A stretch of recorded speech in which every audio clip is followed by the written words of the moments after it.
Bonsoir Nadine. Bonsoir. Bonsoir. Merci d'avoir pris je vous en prie. mon appel. Voilà, je vous appelle parce qu'en fait, je suis inquiète pour ma sœur. Oui. Pourquoi? Et je ne sais pas trop comment faire pour l'aider. En fait, elle est bipolaire. D'accord. Et là, elle est en phase, elle est dépressive. Oui. Elle est en phase de dépression, là. Ça fait quelque temps que ça dure. Et bon, là, elle a un appartement à la mer, donc elle est partie à la mer. Toute seule? Et oui, toute seule, oui. Parce que son compagnon est hospitalisé. Et donc, elle est partie. Et bon, là, elle m'a appelé ce soir, ça va pas du tout. Et voilà, et je sais pas comment faire pour essayer de l'expliquer qu'il faudrait qu'elle se prenne en main, qu'elle se soigne sérieusement. Parce qu'elle n'est pas prise en charge, elle n'est pas soignée? Ben, disons qu'elle fait n'importe quoi, en fait. C'est-à-dire? Voilà. C'est-à-dire que elle avait un psychiatre et puis elle va le voir, elle va pas le voir. Il lui donne un traitement. Quand ça va pas, elle prend son traitement. Quand ça va mieux, tout va bien, elle arrête tout. Eh oui. C'est souvent le problème avec cette maladie. Voilà. C'est ça, il y a tellement d'alternance d'humeur que dès que les patients vont mieux, ils arrêtent leur traitement. Or, le problème, c'est qu'ils replongent, parce qu'à ce moment-là, ils replongent dans un état maniaque. Mais enfin, de toute façon, vous savez, c'est valable pour beaucoup de personnes, hein, même des personnes qui souffrent de dépression, à qui on prescrit des antidépresseurs. Quand elles commencent à aller mieux, elles arrêtent le traitement, et souvent d'un coup, ce qui fait qu'il y a une rechute, hein, d'autant plus importante. C'est bon, voilà, on peut pas empêcher ça. Dès que les gens vont mieux, ils ont tendance à arrêter le traitement, alors que ce sont des traitements, que ça soit les régulateurs de l'humeur ou les antidépresseurs, qui doivent être pris au long cours. Enfin, en général, sur plusieurs mois. Hein. On n'arrête pas comme ça. Je sais, je suis bien placée pour le savoir. Oui. Parce que moi-même, j'ai été dépressive, mais bon. Jusqu'au moment où j'ai dit ça suffit, donc de moi-même je me suis fait hospitaliser. Oui, c'est ça, vous avez su demander de l'aide. Voilà, je me suis fait hospitaliser et ensuite progressivement, après sur 2 ans, j'ai suivi mon traitement et progressivement, avec l'aide du médecin, j'ai réduit et maintenant je prends absolument plus rien. Bon, tant mieux. Voilà. Vous allez bien maintenant. Oui, je vais bien. Mais ce que je voudrais lui faire comprendre, c'est que voilà, tant qu'elle ne sera pas bien avec elle-même, elle ne peut pas être bien avec les autres. Oui, pourquoi elle s'en prend aux autres en ce moment? Ah ben oui, son compagnon, le pauvre, voilà, c'est lui qui est, c'est lui. D'accord, oui, le rend responsable de tout ce qu'elle vit. Oui, alors que c'est son mal-être, mais. Voilà. Oui, puis lui, il est hospitalisé, ce monsieur, en plus. Oui, bon, c'est pas grave, hein, il a eu une petite intervention, mais justement, elle a fait exprès de l'envoyer dans une maison de repos pour mettre de la distance, quoi. Remarquez, si elle est pas bien, il vaut peut-être mieux qu'il soit dans une maison de repos. Il sera plus au calme que si elle est là en étant agressive avec lui. Vous voyez, peut-être que pour ce monsieur, c'est peut-être mieux qu'il soit un peu au calme, tranquille et qu'on prenne bien soin de lui. Oui, mais le problème, c'est qu'elle parle de séparation. Ah oui. Il y a longtemps qu'ils sont ensemble? Non, il n'y a pas longtemps. Ça fait 2 ans. D'accord. Ça fait pas très très longtemps. Oui, alors on prend pas de décision. Il faudrait lui dire qu'elle attende, que c'est pas quand elle va pas bien comme ça. On prend, elle ou d'ailleurs pour quiconque, on prend pas de décision quand on va pas bien comme ça. Il faut attendre d'aller mieux pour que le discernement soit pas altéré. Ouais, ça a toujours été comme ça, quoi. Parce que là, quand elle a rencontré ce monsieur-là, c'est pareil. Bon, elle était veuve puisque mon beau-frère est décédé. Et un jour, je vais la voir. Elle me dit dans 6 mois, il faut que j'ai trouvé un homme, quoi. Voilà. C'était le défi. Elle a trouvé. Elle allait sur Internet, machin, et voilà. Et puis après, elle est partie en cure, et puis elle a rencontré ce monsieur. D'accord. Et alors, ça a été le coup de foudre, soi-disant, voilà. Et puis, voilà, et puis elle l'a fait venir chez elle. Oui. Et puis bon, au début ça allait bien. Et puis petit à petit, ça s'est dégradé. Voilà quoi. Et puis maintenant, elle ne le supporte plus. Parce que c'est toujours pareil. Il faut toujours que ça aille dans son sens à elle. Et oui. Voilà. Depuis combien de temps est-elle quand même suivie? Alors même si j'ai compris que c'était entrecoupé, haché, hein, mais pour ces problèmes de bipolarité, depuis combien de temps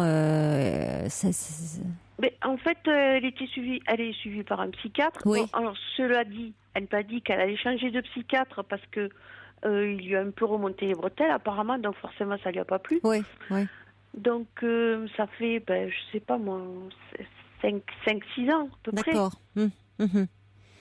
Oui, alors souvent dans cette maladie, il y a une phase où les gens sont un peu dans un déni de leurs difficultés. Donc déjà, elle a quand même fait la démarche d'aller voir un psychiatre. Vous voyez, bon, il y a des moments elle arrête, elle envoie tout balader, mais elle a quand même pu faire la démarche. Il y a des personnes qui sont souvent dans un tel déni qu'au départ ils consultent personne, ou bon, ils y vont une fois puis après ils reviennent pas. Donc ça prend un peu de temps pour accepter la réalité. Bon, donc là, ça serait important de lui dire que il faudrait qu'elle revoie quand même un médecin, lui conseiller, parce que si elle reste comme ça sans traitement, son état va pas s'améliorer. Hein. Ben oui, parce que là. Alors si elle arrive à être bien suivie, enfin qu'on arrive à bien équilibrer son traitement, elle aura moins ces alternances d'humeur, enfin, ou en tout cas, elle pourra repérer les signes avant-coureurs. Ben oui. Seulement le problème, c'est que voilà, chaque fois, c'est. Alors là, j'ai mis ma maison en vente. Alors du coup, elle voulait vendre la sienne. Oui, en ce moment, ça part un peu dans tous les sens, quoi. C'est du n'importe quoi. Donc du coup. Mais elle a de l'énergie. Vous dites qu'elle est en phase dépressive, mais je trouve qu'elle a pas mal d'énergie pour envisager tout ça, quand même. Vous êtes sûr que c'est pas. Ah mais non, mais c'est des phases ascendantes, descendantes, ascendantes. Et ça change très vite, oui, c'est ça. Voilà. Oui, ça peut varier très vite. Non, là, depuis qu'elle est partie. Elle me dit, ça fait 3 jours, elle me dit, je suis au lit, c'est la voisine qui est allée lui chercher à manger. Ah, oui. C'est une catastrophe, quoi. Oui, il faut lui dire qu'il faut pas qu'elle reste avec une telle souffrance, quoi. Vous voyez, il faut pas qu'elle reste comme ça sans consulter. Quand on est dans une aussi grande souffrance morale, le fait qu'elle peut pas elle a plus d'énergie pour se lever, pour aller faire ses courses, pour se nourrir. Il faut qu'elle voie quelqu'un, là, vraiment. Quitte à ce qu'elle voit là où elle est, au départ, un médecin généraliste qui pourra lui conseiller quelqu'un, mais tant pis si elle change de psychiatre parce qu'elle est en colère après son psychiatre qui peut-être la dernière fois lui a dit qu'elle suivait pas bien son traitement. Bon, tant pis, l'important c'est qu'elle voit quelqu'un. Parce que là, elle est allée consulter un médecin là où elle est. Bon, elle a bien fait. Il lui a trouvé 18 de tension. Mais oui, voilà beaucoup. quoi, oui, mais ça s'est arrêté là. Mais j'ai dit, mais on ne peut pas avoir 18 de tension sans qu'il y ait quelque chose. Ah si, c'est pas lié toujours à il y a des gens qui font de l'hypertension, hein. Oui, mais elle lui a pas parlé de ses problèmes de bipolarité. Ben non, voilà, elle est repartie avec son 18 de tension, mais j'ai dit, mais ça peut venir. Oh, il a bien dû lui prescrire quelque chose, hein. Oui. On laisse pas quelqu'un comme ça. Oui, voilà, mais elle l'a ramené toujours à son compagnon. Si j'ai 18 de tension, c'est parce que c'est de sa faute. Mais le problème, c'est qu'en ce moment, elle vous entend pas vraiment. C'est ça, c'est qu'elle est un peu en boucle sur ses problèmes. C'est pour ça que je vous appelais, parce que je suis un peu démunie, parce que j'ai essayé. Oui, mais peut-être qu'elle va être hospitalisée. Hein. Ça lui est pas arrivé déjà d'être hospitalisée parce qu'il n'y a pas d'autre choix. Ouais. C'est ce que je lui ai dit. J'ai essayé un peu la manière forte. Parce que si elle fait pas d'elle-même une démarche, oui, ça se trouve ça va finir comme ça par une hospitalisation. Hein.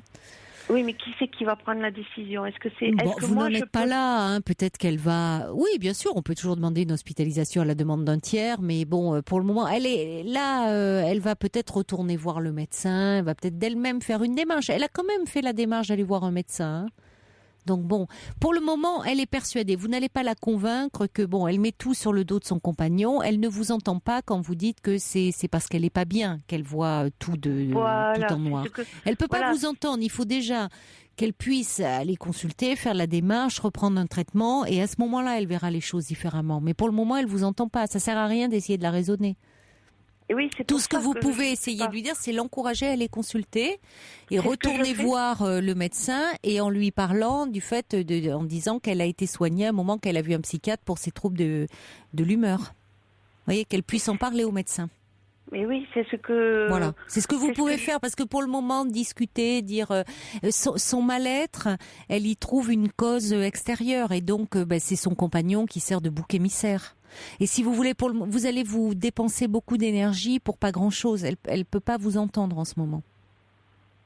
Vous, là où vous pouvez l'aider, puisqu'elle vous appelle et qu'elle se plaint auprès de vous, et donc qu'il y a une demande, ça c'est plutôt bon signe, vous voyez, c'est qu'elle a une demande d'aide, elle s'enferme pas en disant que personne peut rien pour elle. Bon, vous semblez assez proche et assez complice, donc allez plutôt dans son sens en lui disant, écoute, oui, c'est important que tu restes pas comme ça à souffrir et que tu vois quelqu'un, et puis demande là où tu es si le médecin peut pas te donner les coordonnées d'un bon psychiatre que tu pourras aller voir, parce que tu rumines beaucoup en ce moment. Vous pouvez lui dire quand même, tu rumines beaucoup et effectivement tout ça te perturbe et ça fait que tu souffres d'hypertension.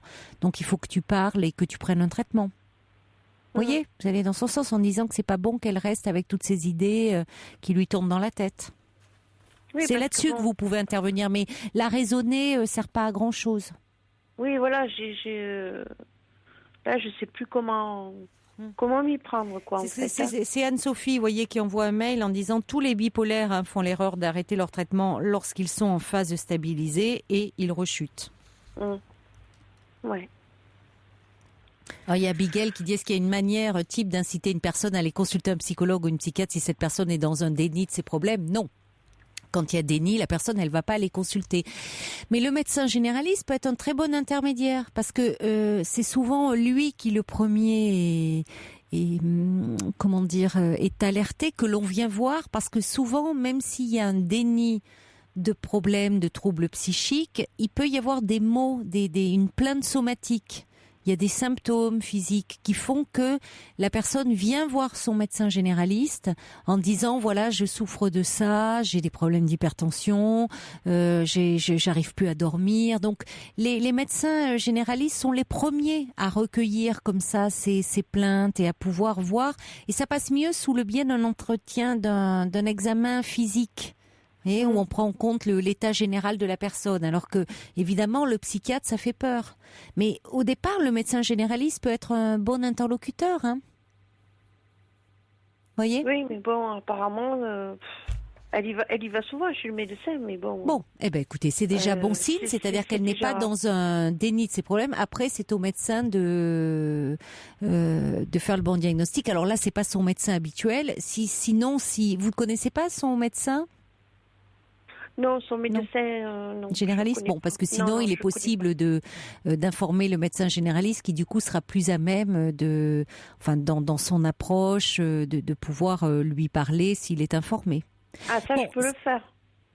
Vous me dites que vous connaissez pas le médecin. Non, mais je peux prendre un rendez-vous et je connais son nom, quoi. Je veux dire. Oui, vous pouvez même par téléphone lui dire, voilà, je tenais à vous dire ça, vous alerter concernant ma sœur.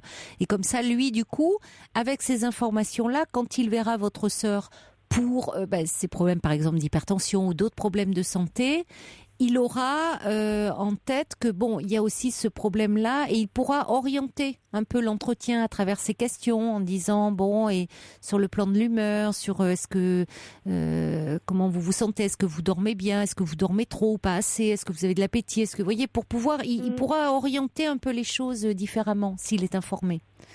Parce que ce qu'elle fait, alors elle a décrété, alors elle appelle ça les journées zapping. Donc quand elle est pas bien comme ça, elle décrète qu'elle veut voir personne. Donc elle prend des gouttes là et puis elle va au lit et voilà. Oui, mais justement, un médecin généraliste, s'il est alerté, il peut lui demander comment ça va. Est-ce que parfois vous avez des idées un peu sombres? Est-ce que vous avez une bonne énergie? Est-ce que quand vous vous réveillez le matin, vous êtes fatigué ou pas? Il peut orienter son entretien, voyez. Donc si vous avez le nom du médecin généraliste, vous pouvez lui passer un petit coup de fil. D'accord. Oui. Je vais faire comme ça parce que... Voilà. Je sais plus. Et c'est déjà bon signe si elle consulte. Hein, donc, c'est qu'elle ne s'enferme pas. Elle n'est pas totalement dans un refus de soins. Oui, mais le problème, c'est qu'après, il ne suit pas, quoi. C'est ça. Oui, mais bon, c'est très fréquent. C'est très fréquent dans cette maladie. Et à un moment, parfois, quand vraiment les symptômes sont trop flagrants, ils sont amenés à devoir prendre leur traitement. Ou je vous dis, sinon, ils sont hospitalisés. Donc bon, elle le fera. Elle a déjà fait, hein. Elle a déjà fait la démarche. Bon, donc si vraiment elle sent que ça descend trop. On peut penser, ou à ce moment-là, puisque vous êtes en contact avec elle, il est toujours possible d'appeler, de faire venir SOS médecin, ou de faire intervenir. Bon, voyez, attendez de voir. Maintenez le lien avec elle et puis vous verrez bien. Déjà, elle consulte, hein, c'est bon signe. Voilà. Ok, bon. Merci Nadine de votre appel. Merci beaucoup. Au revoir, Merci. Bonne soirée. Au revoir. Pour intervenir dans l'émission, appelez le 39 21 34 centimes la minute. La libre antenne de Caroline Dublanche, c'est du dimanche au jeudi de 23h à 1h sur Europe 1. Un petit message de Claudine justement au 7 39 21 qui dit « Je suis bipolaire, je consulte une psychiatre tous les mois et je fais une psychothérapie tous les 15 jours. » Mais oui, et là c'est l'idéal pour effectivement aller mieux, bien stabiliser cet état. C'est le psychiatre qui vous prescrit le traitement. Et la psychothérapie qui vous permet d'avoir un lieu pour pouvoir parler, être bien soutenu. Et dans ces cas-là, ça évite comme ça les rechutes et les trop grandes variations d'humeur. Bonsoir Denise.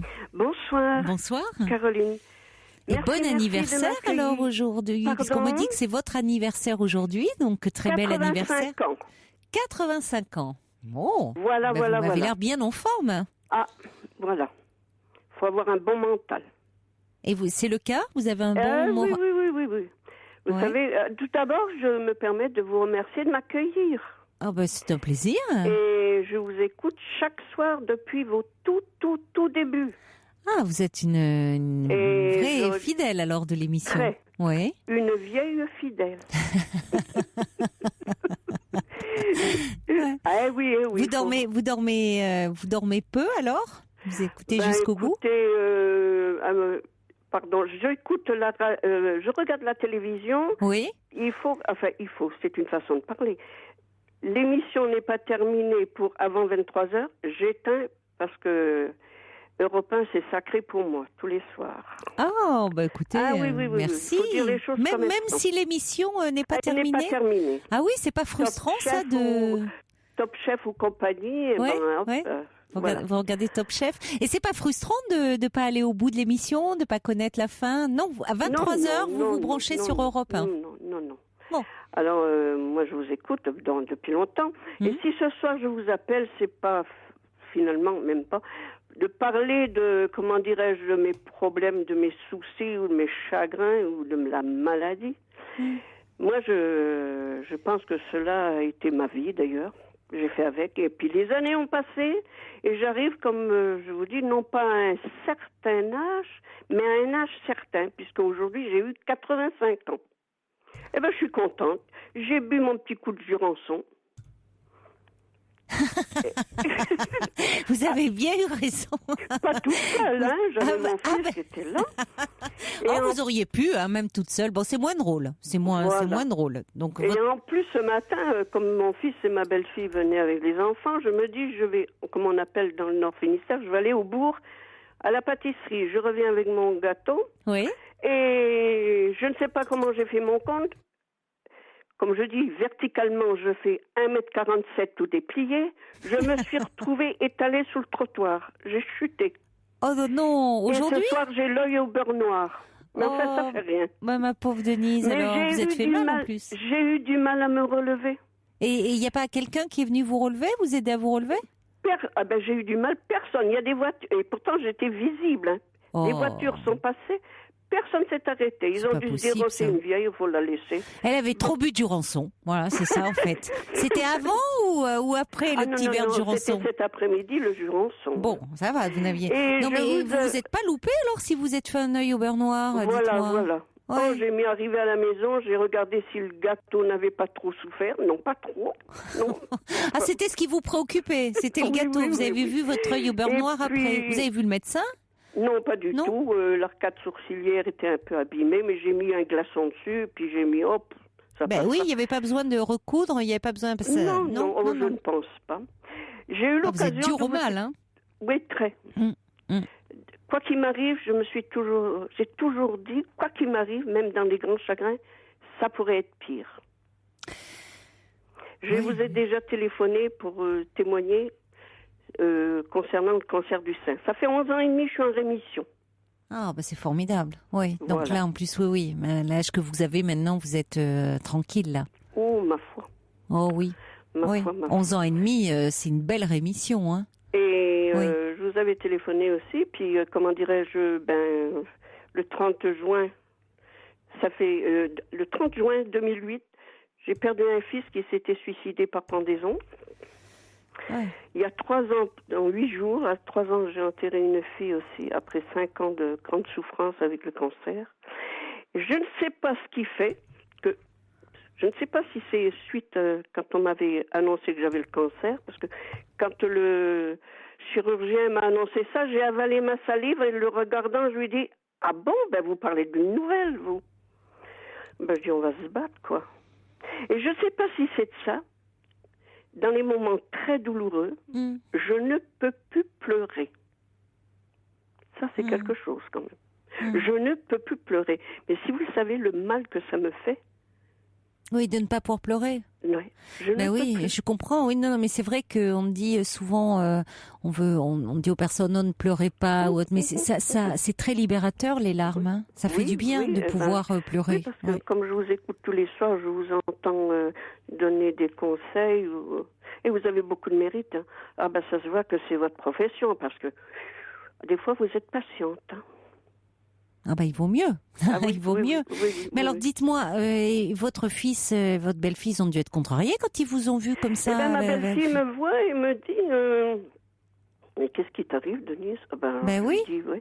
Alors mon fils, il est un peu comme moi, il aime bien un petit peu plaisanter. Il vous taquine? Il dit à sa femme, penses-tu, Cécile, elle a dû se bagarrer. Vous habitez pas du côté de Toulouse? C'est la chanson de Nougaro, ça. Les mémés aiment la castagne. Non, je suis du Nord-Finistère. Nord-Finistère, vous m'avez dit. Oui, c'est vrai. Quelques kilomètres de là où s'était échoué la Monco-Cadix, à Port-Saint. Ah oui, en effet, oui. Voilà. Triste mémoire, oui. Oui. Et alors, comme je disais, je vous avais parlé il y a 2-3 ans peut-être, mais c'était sur la fin de 1h le matin. Et je vous disais que peut-être que le mental que nous avons, surtout ma génération, c'est parce que nous avons vécu l'occupation allemande. Parce que ça nous a mis du plomb dans la tête, vous voyez. On a reçu oui, l'image, oui, c'est le cas de le dire, oui. Parce que nous avons reçu quelques coups de crosse de fusil dans les épaules, ne serait-ce que de ne pas être descendu d'un trottoir pour laisser la place, comme on disait à l'époque, le Bosch qui venait en face, il nous faisait descendre. Et puis, alors les privations, les restrictions. Et puis alors surtout, Caroline, oui. La peur au ventre de voir l'occupant. Et alors, avec toutes ces décennies, je mets un brin d'humour avec cette peur. Ah oui, je peux le dire alors. Oui. Sur les ondes. On avait tellement peur qu'on serrait tellement les fesses que si le string avait été à la mode, la ficelle passait pas. Heureusement, c'était les grandes culottes à ce moment-là. Ça revient d'ailleurs, hein. Oui. Les culottes, boxers, les shorties, tout ça reviennent à la mode. Hein. C'est passé de mode le string, hein, Denise. Hein. Ah oui. Ouais. Ah, mais j'ai du retard, moi, alors. Oh non, parce que ça se met encore sous des pantalons, mais c'est en train de passer. On revient aux grandes culottes. Ah bon? Oui. Avec de la dentelle? Oui, bien sûr, tant qu'à faire. J'ai du retard. Mais c'est vrai que votre génération a pas été épargnée, la génération comme ça de la guerre, de la privation. On passait notre temps à la mairie. À la mairie, chercher les bons d'alimentation, puis faire dans les grandes villes se trouver dans tous les commerces. Pour un peu que, par exemple, la bouchère nous donnait la graisse qu'on appelait le suif. Après, on allait, à la droguerie chercher de la soude caustique. Et les parents, la maman faisait du savon avec ça. Ah oui, avec la soude caustique. Il fallait savoir doser la soude caustique parce que vous savez, ça... Il vaut mieux, oui, parce que sinon... perce, hein. Sinon ça décaperait, la peau. Oui. Oui. Et il y avait des mères de famille qui faisaient du savon comme ça et à vélo, aller dans les fermes, échanger ce savon qu'elles avaient fait pour avoir du beurre ou des œufs ou que sais-je. Ah, mais quelle vie on a eue! Comment voulez-vous? Et oui, et c'est vrai. Et Françoise Dolto disait que souvent dans les périodes comme ça de guerre, c'est pas dans ces périodes-là que les gens faisaient des dépressions, parce qu'ils étaient tout occupés à leur survie. La priorité, c'était survivre, comme vous dites. Hein. Il y avait déjà il y avait les restrictions, il y avait les bons pour l'alimentation. Il y avait il fallait. C'était tout occupé à sa survie, mais c'est après, parce que c'est ça. Je veux dire, vous avez comme vous dites, vous avez dit tout de suite, il faut avoir un bon mental, et on voit que malgré les épreuves que vous avez vécues, et des épreuves terribles, parce que vous parlez de la guerre, mais vous parlez aussi vos enfants. Hein, il faut perdre des enfants, ça fait partie des plus grands malheurs qu'on peut avoir dans une vie. Il y a en vous une force de vie certainement assez incroyable. Et ça, après, on peut pas généraliser, je pense, à une génération, parce qu'il y a des personnes qui, comme vous, ont traversé cette période-là, la guerre, les privations, et qui pour autant n'ont pas cette énergie-là, cette vitalité, parce qu'on vous sent, vous dites que vous avez eu aujourd'hui donc 85 ans, et que vous êtes heureuse, quoi. Vous êtes, on vous sent. C'est toujours ça de fait. Mais c'est vrai. On me demande aujourd'hui, parce que j'ai eu au moins 20 coups de téléphone, là, on me dit, mais qu'est-ce que ça te fait d'avoir un an de plus? Ça me fait réfléchir que j'ai un an de moins à vivre. Ça, c'est une autre paire de mots. Ouais, mais c'est vrai que, comme vous dites, on entend les gens dire, ah oui, la peur de vieillir, c'est difficile de vieillir. Mais on se rend pas compte que c'est une chance aussi. C'est une chance parce qu'il y a tellement de personnes qui n'ont pas cette chance-là et qui auraient tellement pouvoir aimer devenir vieille, devenir âgée. Et je dis vieille parce que c'est pas un gros mot d'être vieux.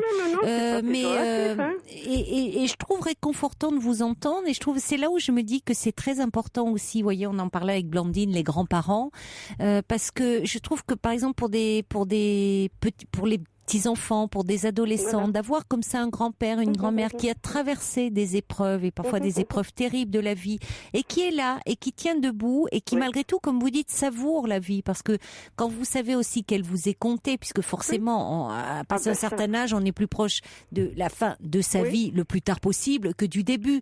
Mais ce qui est formidable, c'est justement de la goûter et de l'apprécier. Et je vois que mon premier accouchement, je me trouvais en Algérie, et puis le docteur accoucheur est arrivé, et en arrivant, il me dit, ainsi qu'à mon mari, j'ai envoyé de la famille à la plage, il faut qu'à midi, on soit de retour à Oran. Ma foi, c'est la première fois que j'accouchais. Et puis, ça se passait pas bien. Et puis, au bout d'un moment, je sais pas, peut-être plus d'une heure après, il demande à mon mari, vous avez des rallonges à votre table dans la cuisine? Et moi, dans ma tête, je me dis, mais il va pas envoyer sa famille à déjeuner ici, quand même. Ah non, c'était pour m'allonger sur la table. J'ai accouché sur la table dans la cuisine. Et puis, ça se passait pas encore bien. Il n'y avait pas la péridurale, c'est sûr. Non. Et tout à coup, j'entends « Ah, quand même !» Et il y a une dame qui était venue, une voisine, pour habiller le petit, ou la petite, et je l'entends qui dit « Pas possible !» Je dis « Mais qu'est-ce qui se passe ?» Et mon mari vient à moi, il me dit « Tu sais, on a 2 bébés. » Je lui dis « Pourquoi tu m'en as fait 2, toi ?»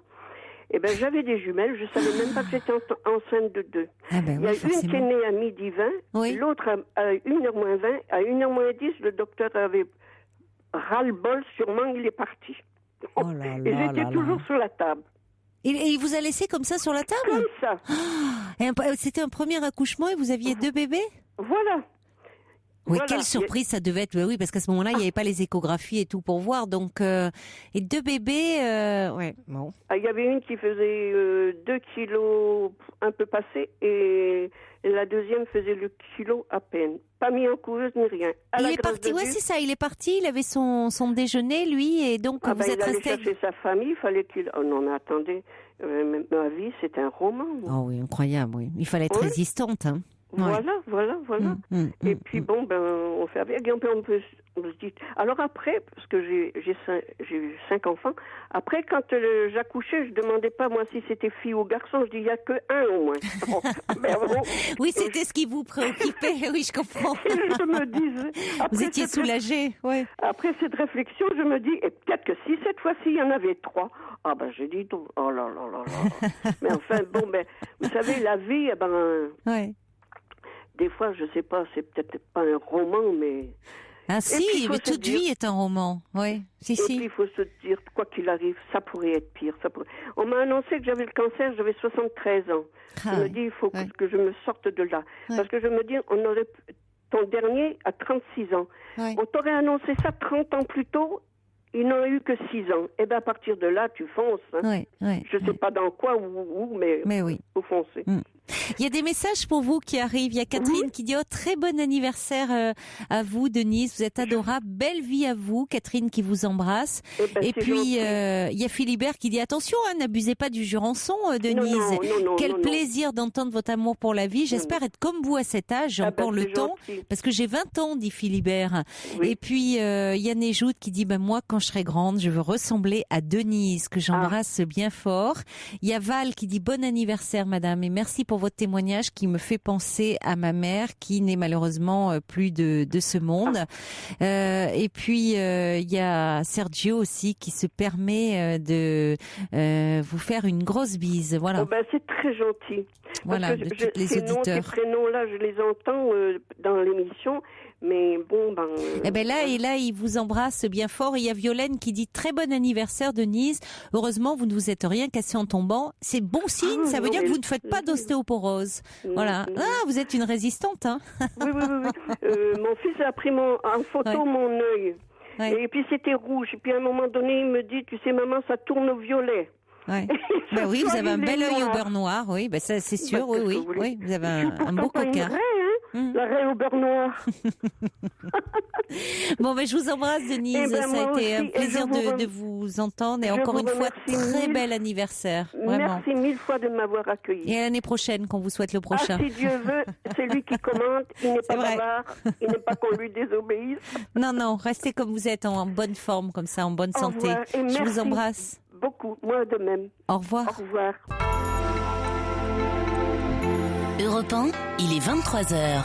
Le rappel des titres, Jean-Michel Duez. Information Europe 1, Bruxelles prévoit une croissance française nettement inférieure à celle annoncée par le gouvernement, 0,1% seulement, avec un déficit de 3,6% du PIB. Pas de commentaire de l'Elysée. Arnaud Montebourg répond au patron de Titan. Le ministre dénonce des propos extrémistes et insultants. Il menace le groupe américain d'une surveillance zélée de ses importations de pneus. Les ouvriers Goodyear d'Amiens Nord sont choqués par les accusations de Maurice Taylor.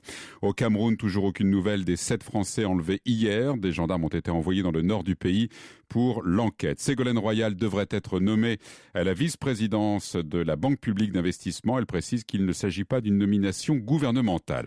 La direction de Spanghero contre-attaque. Elle menace de poursuivre en justice les ministres qui n'ont pas respecté la présomption d'innocence et qui l'ont accusé de tromperie alors que l'enquête n'est pas terminée. La bourse de Paris en baisse, moins 0,69% à 3710 points. New York en recule également à la clôture. Les températures seront en baisse. Demain, dégradation nuageuse et neigeuse sur les Pyrénées, quelques flocons également sur les Vosges et un ciel plutôt lumineux partout ailleurs. Vous écoutez Europe 1, 23h01, Caroline Dublanche.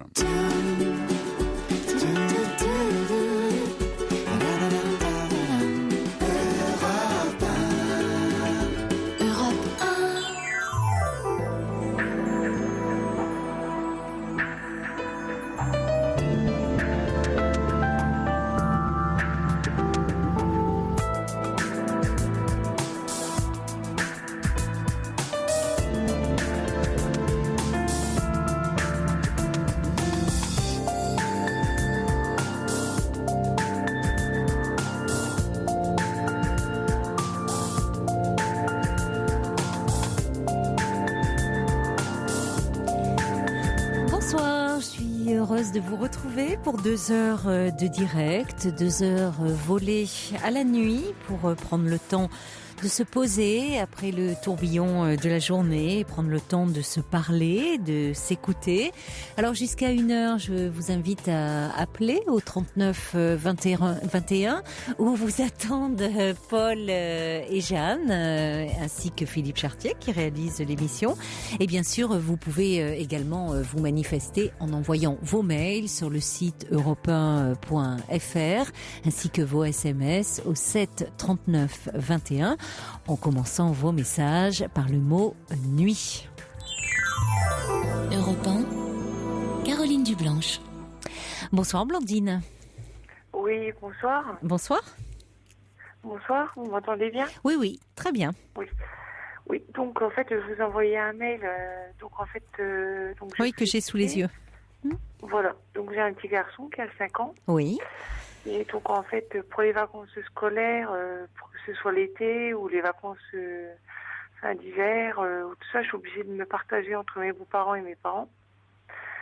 Et parce que je peux pas toujours prendre des congés. Et donc, si vous voulez, à chaque fois que je le mets en garde chez mes beaux-parents, ça se passe très bien. Oui. Par contre, quand je le mets en garde chez mes parents, c'est vrai que j'ai toujours une relation assez conflictuelle avec ma mère, mais c'est vrai qu'il y a toujours quelque chose qui va pas, c'est-à-dire qu'à chaque fois il faut que j'aille le rechercher. C'est pas qu'il se plaît pas, hein, mais c'est qu'il y a toujours quelque chose qui va pas. Bon là, c'est vrai qu'à chaque fois, là, elle n'a pas eu de chance, il est malade, donc il faut que j'aille le chercher hier soir et que j'emmène au docteur ce matin. Elle peut pas l'amener. Non, ça l'inquiète un peu quand il est malade. Elle préfère qu'il voit son médecin, ce qui se comprend. Non, mais disons qu'en plus, là, j'étais obligée de l'emmener au médecin chez elle parce que moi, mon médecin n'était pas là. D'accord. Et donc, à chaque fois qu'elle l'a, il y a toujours une excuse. Vous voulez dire votre mère a toujours, ça se passe, oui. Elle peut jamais le garder. Elle ne vous dit pas non, mais finalement, ça s'interrompt parce qu'il y a un problème. Moi, là, en même temps, c'est indépendant de sa volonté. Si votre petit garçon est malade. Oui, mais bon, il n'est pas mourant non plus. Il a juste la grippe, 39,5 de fièvre. Là, je gère entre les médicaments. Donc voilà. Oui, elle peut pas le garder dans ces cas-là, d'accord. Voilà. Et en plus, depuis, ça va faire maintenant 1 an, mon frère habite tout près de chez elle, et là, il s'est séparé.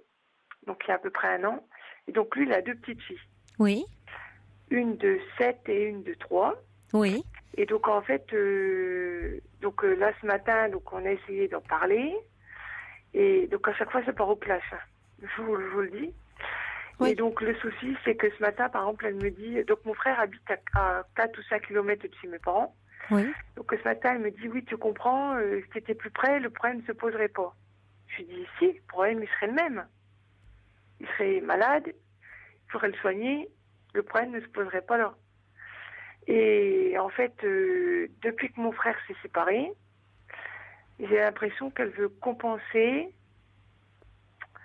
en prenant les enfants. C'est compliqué. Vous voyez la situation. Elle est plus présente depuis le divorce de votre frère. Elle le soutient. Après, ce que je peux comprendre. Oui, parce que elle est maman. Je peux comprendre que c'est difficile d'accepter que son enfant se sépare. Bon, en plus, ils se sont séparés en très bons termes puisqu'ils ont la garde alternée. Ils habitent dans le même village. Donc les gamines n'ont pas changé d'école. Elles ont gardé les mêmes rythmes. Bon, tant mieux pour les enfants. Elles n'en souffrent pas du tout en plus. Oui. Voilà. Mais donc, au début, elle a eu du mal. Donc, on en a parlé. Je lui ai dit, écoute, faut pas que tu compenses. Je lui ai dit, c'est pas à toi à compenser non, surtout si ça se passe bien, la séparation. Bon. Mais vous voulez dire qu'elle est, du coup, elle fait en sorte de se rendre disponible pour votre frère dès qu'il a un problème de garde. D'accord. Alors que vous, moins. Vous ressentez qu'elle le fait moins pour vous. Voilà. Et le problème, c'est qu'en plus, avec mon mari, c'est très... Parce que lui, il est très claque. Donc, il dit les choses, mais ça fait mal. Hein. Donc là, il me dit, oui, tu comprends, on y va samedi. Moi, je vais lui dire, patati patata. Bon, moi, j'essaye de tempérer, donc c'est pas facile. Parce que moi, j'ai pas envie non plus que de vous fâcher. Privée. Voilà. Parce que moi, mes parents, c'est mes parents. Même si on a eu une relation toujours un peu difficile. C'est-à-dire, elle avait tendance à faire un peu des différences entre vous et votre frère? Non, déjà du tout. Non. C'est-à-dire que c'est compliqué parce que ma grand-mère habite chez mes parents Et donc, si on voulait, mes parents avaient une ferme. Et donc, c'est ma grand-mère qui nous a quasiment élevés, on va dire. Oui. Et donc, il y a 10 ans, j'ai fait une dépression suite à la mort de mon grand-père. Et donc, j'ai suivi une psychothérapie qui m'a fait le plus grand bien. Donc, suite à ça, j'ai parlé avec ma mère. Et donc, ça a remis les choses d'aplomb. C'est-à-dire que ma mère est redevenue ma mère. Enfin, vous voyez ce que je veux dire. Oui, parce que jusque-là, c'était votre grand-mère plutôt qui tenait ce rôle-là. Vous voulez dire, vous avez plus été élevé par votre grand-mère que par votre mère qui travaillait à la ferme. Voilà. Donc, moi, je lui ai dit que je n'en voulais pas, que bon, qu'elle y était pour rien, que je comprenais la situation, que j'avais grandi. Bon, c'est vrai, quand on est enfant, on ne comprend pas toujours. Ouais. Donc, voilà. Donc, les choses avaient repris leur cours. Et si vous voulez, j'arrive pas à comment dire, à lui faire déjà, elle sait pas dire non. C'est-à-dire que là, par exemple, mon frère, bon, certes, il y a quelque chose, bon, il s'est cassé la main au travail, bon, bref. Là, il faut qu'il se fasse repérer vendredi pour enlever les broches. Donc, qu'elle les prenne vendredi, je comprends. Mais elle savait en plus qu'aujourd'hui, j'avais pas de nourrice. Mais c'est les vacances, là, pour vous, c'est ça, là où vous êtes là, oui, voilà. Actuellement, c'est les vacances scolaires, d'accord. Oui, bon. Voilà. Et donc, elle ne peut pas garder les 3 enfants ensemble, ça fait beaucoup. C'est-à-dire que c'est compliqué. Oui, mais ça fait beaucoup, 3 enfants, bien sûr. Ils se suivent, hein, parce que oui, 3, 5 et 7 ans, oui, bien sûr. Voilà. C'est fatigant, oui. Donc, oui, je conçois. Ça, je le conçois tout à fait. Mais moi, il vaudrait peut-être mieux que vous vous organisiez autrement, finalement, si vous pouvez. Parce que finalement, vous êtes obligé de le faire en catastrophe. Si vous dites qu'à chaque fois, il y a un problème... Il a fallu que je téléphone au travail en catastrophe, comme je lui dis. Tu as vraiment de la chance que je travaille dans une petite structure, que mon patron accepte que je prenne une journée comme ça au pied levé, parce que c'est pas tous les patrons qui accepteraient.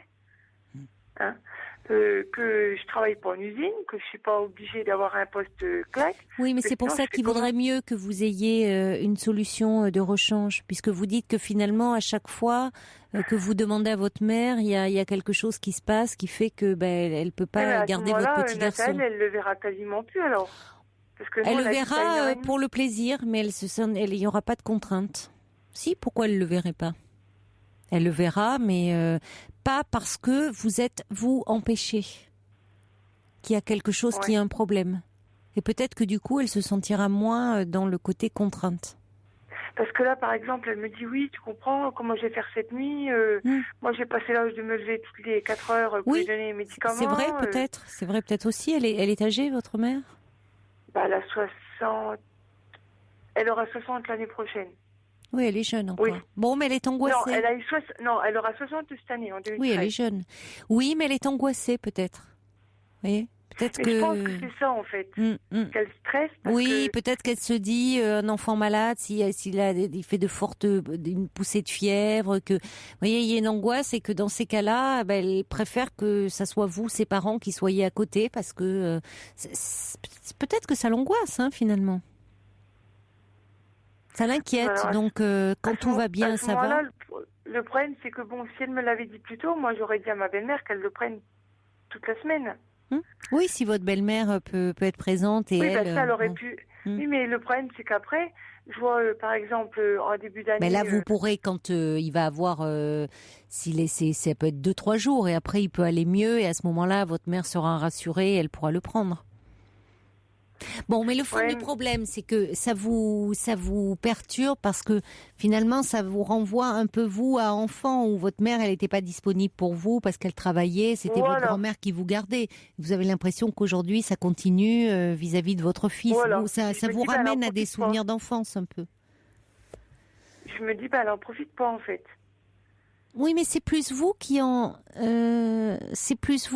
souffrez que votre petit garçon et que votre mère. Votre petit garçon, il n'est pas privé de sa grand-mère. Il la voit quand même. Ouais, puis bon, c'est plus vous, voyez, c'est plus votre manque à vous qui s'exprime, je pense là. Ah, peut-être. Parce que vous, le côté elle en profite pas. Dans les faits, vous n'êtes pas très éloigné, si je comprends bien quand même de votre mère. Bon, on a 1h30 quand même. Bon, c'est pas. Bon, mais ça va, ça reste, ça reste faisable. Bon, donc. Il les voit quand même à quel rythme ses grands-parents? Oh, on y va va quand même une fois tous les mois quand même. Bon, c'est pas mal. Au minimum, tous un les, week-end par mois. tous les petits-enfants ne voient pas leurs grands-parents à ce rythme-là. Oui, c'est sûr. Bon, donc il est pas privé de grands-parents et puis de ses contacts aussi avec ses cousines, parce que c'est important qu'il voit aussi ses petites cousines. Bon. Ah bah oui, parce qu'en plus ils s'entendent quand même plutôt bien. C'est plus que ça vous blesse, comme si elle n'était pas disponible pour votre fils. Ouais. Oui, mais alors comment aborder la discussion sans qu'elle se braque? C'est compliqué parce que ouais. Voilà. Si elle se braque, je sais pas, c'est parce que vous-même ça vous heurte, ça vous blesse. Donc certainement que dans la façon de dire les choses, il y a un terrain de conflit, mais quelque chose d'un peu larvé qui vous ramène à votre histoire à vous, non? Vous pensez pas? Elle se sent parce qu'elle sait bien que ça vous embête, mais elle culpabilise en fait. Mais bon. Mais elle culpabiliserait de quoi?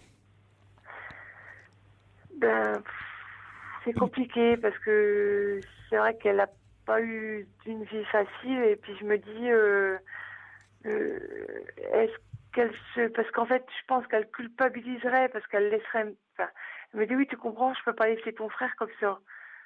Oui mais c'est ça.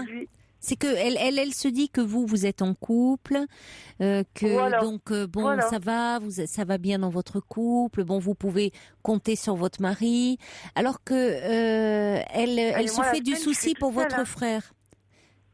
Oui, mais je suis toute seule par exemple. Moi je suis toute seule pour le gamin qui rentre. Mais vous le dites vous-même, semble-t-il, elle a été très perturbée par le divorce de votre frère. Ça la peine, ça lui c'est une source de stress pour elle. Bon, donc du coup, pour essayer de l'aider au mieux, elle est présente le plus possible dès qu'il y a un petit souci de garde. Bon, mais ça veut pas dire qu'elle aime moins votre petit garçon ou qu'elle vous aime moins vous. C'est simplement qu'elle sent comme ça lui. Oui, mais c'est pas de ça dont il s'agit. C'est que je pense que si vous arrivez vous un problème. Je dis mais non. Non, je pense que si vous arrivez vous un problème, elle serait présente aussi pour vous. C'est qu'elle oui, parce que je veux dire, moi, elle était présente pour moi. Moi, on a eu notre petit garçon par fille. Moi, pendant 1 an et demi, c'est quand même elle qui m'a emmenée à Dijon à chaque fois, puisque j'avais pas le droit au transport. Hein. Oui, donc vous voyez qu'elle était très impliquée. Voilà. Voilà. Oui, il faut essayer de calmer le jeu avec votre mari et qu'il n'aille pas au clash là quand vous le voyez ce week-end comme si, parce que après tout, bon, votre mère elle est là pour vous dépanner, mais c'est pas non plus une obligation. Donc je pense que finalement pour éviter, compte tenu de il se trouve que à chaque fois, alors là c'est votre petit garçon qui était malade et peut-être on peut comprendre que votre mère ça l'angoisse après tout de se retrouver avec un enfant qui est malade. On se dit si jamais il y a quelque chose, il vaut mieux que ce soit les parents qui soient présents. Que c'est une responsabilité qui lui fait un peu peur peut-être, voyez, surtout qu'elle sait que cet enfant il a été tellement désiré que il faudrait pas qu'il y ait un problème quoi. Voilà, donc elle est peut-être plus rassurée quand il est pas bien, mais que ce soit vous qui vous en occupiez. C'est une responsabilité de s'occuper d'un enfant, surtout quand c'est pas le sien. Presque, on est encore plus soucieux. Voyez, quand on se dit, elle me dit ça serait mes enfants. Elle me dit que c'était vous, c'était pas pareil. Oui, mais c'est vrai. Souvent, s'occuper de ses enfants, ça ne veut pas dire qu'on n'a pas des moments de soucis, mais bon, on se dit, on fait face, on a de compte à rendre qu'à nous-mêmes, évidemment faire en sorte que tout se passe au mieux. Mais quand on s'occupe, je ne sais pas si vous avez gardé des enfants d'amis, parfois, ou peut-être vos petites nièces, on est encore plus, je trouve, soucieux parce qu'on se dit oh là là, pourvu qu'il n'y ait pas un petit pépin, un accident, enfin de pas, on se sent d'autant plus coupable quoi s'il arrivait un problème. Hein. Donc on veille comme le lait sur le feu quoi, encore plus. Bon, ça ne veut pas dire qu'on ne le fait pas avec nos propres enfants, mais encore plus quand on nous confie cette responsabilité-là. Donc je pense que compte tenu de ça, pour éviter finalement les problèmes, les tensions, et après elle va voir que votre frère gère la situation et ça ira mieux. Mais pour le moment, elle a une inquiétude autour de votre frère parce que Ils se séparent. Alors en plus c'est un fils. On se dit, vous savez, les mères parfois elles se disent, un homme avec des enfants, il sait moins faire. Ce qui n'est pas forcément, ce qui n'est pas le cas. Oui, mais bon. Alors qu'il y a des hommes qui se débrouillent très très bien. Mais bien sûr, les hommes qui se débrouillent très très bien avec leurs enfants. Mais les mères, elles ont tendance, et c'est un peu de la vieille éducation, à penser que même si vous êtes seul avec votre fils la semaine, elles disent, ah ben oui, mais elle c'est une femme, elle gère, et peut-être mieux que mon fils. Ce qui veut pas dire que du tout c'est la réalité. Mais c'est sa vision. Et c'est bon, beaucoup de femmes de cette génération ont cette vision-là. Donc, vous voyez, je pense que c'est pas contre vous. C'est qu'en ce moment, bon, elle, comme vous dites, elle essaie de compenser à sa façon, d'aider votre fils. Mais si vous aviez le moins de problèmes, je veux dire quelque chose de vraiment embêtant, elle serait là pour vous. Donc je crois qu'il faut calmer le jeu avec votre mari. Ça sert à rien qu'il la braque, que tout le monde se braque là. Oui, non, mais c'est ce que je lui dis. Je lui dis, moi, à chaque fois que j'ai eu des problèmes de santé graves, elle a été là pour vous. Qu'il a fallu qu'elle vienne, je veux dire, que ce soit ma mère ou ma belle-mère, elle est toujours venue. Hein, voilà. Pour venir chercher le ptio. Non, je pense qu'il vaut mieux. Je lui dis, c'est injuste. C'est vrai qu'il est injuste, hein, parce que je dis. Oui, parce qu'il voit, lui, que ses parents sont toujours disponibles et tout, donc il a l'impression. Et puis, il sent peut-être que ça vous fait souffrir aussi, donc il prend votre défense. Ah, peut-être. Vous voyez, c'est peut-être aussi qu'il prend votre défense. Donc, essayez de. Bon. De prendre un peu de recul par rapport à ça, de vous organiser finalement pour que après il vaut mieux prévoir, hein, que d'agir comme ça en toute urgence où du coup c'est compliqué pour vous. Vous devez prendre des jours de congé au pied levé, comme vous dites, ça peut créer des complications avec votre patron, bon, qui heureusement est complaisant et ça se passe bien. Mais si vous aviez quelqu'un de secours.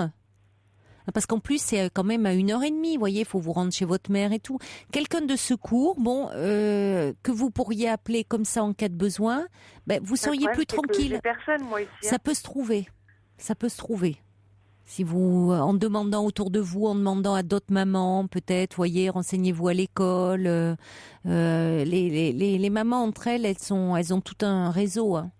Donc demandez peut-être à d'autres mamans à l'école, enfin, voyez, on va certainement vous conseiller quelqu'un. Que vous serez vous-même plus détendu. Et ça veut dire que comme ça, votre mère, elle va se rendre compte que vous la sollicitez pas comme ça, et d'elle-même, elle vous demandera à voir le petit. Et elle le verra pour des moments vraiment où ça sera pas lié à une contrainte. Pour le moment, la contrainte, c'est votre frère, parce qu'il est seul, et voilà. Donc, elle essaie de l'arranger au maximum. Même s'il a retrouvé quelqu'un, mais je veux dire... Oui, mais c'est pas la mère, c'est pas... Je pense que dans sa tête, voilà. Mais comme vous dites, si jamais il y avait un problème, vous savez que vous pouvez compter sur elle. Elle a été là quand vous vouliez votre petit garçon. Oui. Donc, je crois qu'il faut dédramatiser un peu les choses, non? Vous pensez pas? Et vous organiser, comme ça, vous serez plus détendu. Oui, et puis je pense que dans ce que vous dites, il y a beaucoup de vrai, parce que c'est vrai que moi, quand il est chez mes parents, quand le téléphone sonne, lui, ça y est, elle va encore m'appeler pour me dire qu'il y a... Mais voilà, vous êtes inquiète, vous vous dites, ah bon, il va y avoir encore un contretemps, je vais devoir m'organiser. J'ai peur qu'elle ne sache pas gérer, et que, voilà. Oui, donc il vaut mieux finalement anticiper et trouver quelqu'un, ça vous causera moins de stress, moins d'angoisse. Et vous serez plus détendu aussi dans les relations avec votre mère. Vous voyez ? Parce que quand elle vous dira, ça fait je l'ai pas vu, voilà, bon, vous pourrez l'amener un jour comme ça. Et puis après, elle va se détendre aussi par rapport à votre frère. Elle va voir que votre frère gère bien la situation et elle aura moins besoin, elle, d'être présente. Vous voyez ? C'est le temps que ça rentre dans l'ordre, je pense. Hein ? Ouais. Voilà. Ça vaut pas le coup de se fâcher pour ça. Hein. Essayez de calmer votre mari aussi qui n'empoigne pas votre mère là dimanche. Hein. Oui, alors il me dit oui, tu comprends, puisque c'est ça, on restera pas là-bas, on rentrera samedi. Non, il faut pas faire à tout prix des problèmes. Non, mais c'est peut-être parce qu'il sent que ça vous contrarie et il prend votre défense. Donc essayez de vous organiser, en lui disant qu'en ce moment votre mère, c'est vrai, s'occupe, est très présente pour votre frère du fait de son divorce et puis que ça, à un moment, ça rentrera dans l'ordre et dire on peut s'organiser autrement après tout. Hein. Vous avez votre belle-mère, vous pouvez aussi, en plus de votre belle-mère, trouver une nourrice et puis de temps en temps votre mère sera disponible pour vous. D'accord ? Oui. Okay. Voilà. Écoutez, merci de votre appel, Blandine. Au revoir. C'est moi. Bonne soirée. Au revoir. Bonne soirée, au revoir.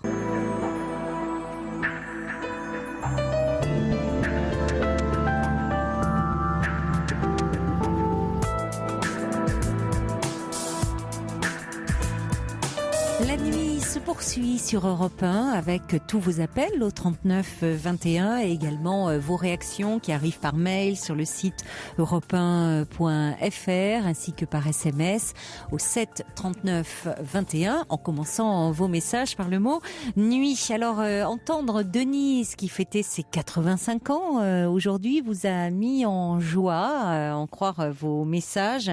Il y a Maya qui dit mais quel plaisir d'entendre cette dame à l'humeur si joviale, malgré les épreuves, elle garde le sourire et prend la vie du bon côté. Un exemple à suivre pour beaucoup d'entre nous. Et puis Marie qui dit bravo à Denise pour son sens de l'humour et sa bonne humeur, malgré les difficultés de la vie.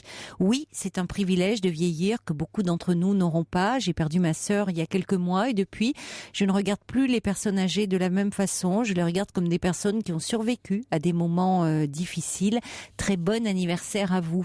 Et puis Marius qui dit ça fait du bien d'entendre quelquefois des personnes qui appellent et qui n'ont pas vraiment de soucis, mais simplement les entendre parler, ça fait du bien. Très bon anniversaire à vous. Il y a Zoé qui dit chapeau bas Denise, Joachim qui dit quelle leçon on prend en vous écoutant. Joyeux anniversaire et qu'on vous le souhaite encore pour de nombreuses années. Colombe du 31 qui dit très bon anniversaire Denise, bravo, gardez votre entrain, votre morale, je vous fais des bises. Et puis Marie qui dit merci à cette merveilleuse dame, bon anniversaire et vive la Bretagne. Allez, on va accueillir maintenant Jacqueline. Bonsoir. Bonsoir Jacqueline. Oui, bonsoir. Bonsoir. Je suis enfin à l'antenne avec vous parce que j'ai un problème là qui dure depuis 20 ans et qui me ronge quoi, qui me fait souffrir. Alors je voulais vous dire, je voulais savoir ce que vous en pensiez. Bon, après des parents divorcés, mon mari a divorcé. Alors j'ai beaucoup souffert de tous ces divorces et je souffre d'abandon surtout. Je me sens seule et je savais que s'il divorçait, mon mari, je serais toute seule. Bien que j'ai un fils qui est merveilleux, qui est directeur d'une grande clinique à Marseille et tout. Mais je le vois pas souvent. Je suis à Toulouse et lui il est à Marseille et mes petits enfants aussi sont pas là. Alors je voulais savoir si, comme j'ai été rejetée par mon mari, j'ai essayé de lui écrire une lettre pour qu'on revienne un peu ensemble des fois pour les anniversaires des petits enfants, quelque chose qui se fait actuellement, qui est assez tendance. Et il n'a pas répondu à ma lettre. Ça a été un autre rejet. Et puis j'ai essayé de téléphoner et là il a carrément raccroché. Alors je trouve qu'il a le dernier mot et encore une fois et qu'il m'a rejeté encore une fois. Alors que c'était tout gentil, enfin tout. Mais pourquoi vous dites qu'il vous a rejeté? C'est-à-dire il vous a quitté, c'est ça? Oui, il m'a quitté puisqu'il a divorcé et tout ça. Il y a combien de temps? Mais il y a 22 ans. Ah oui.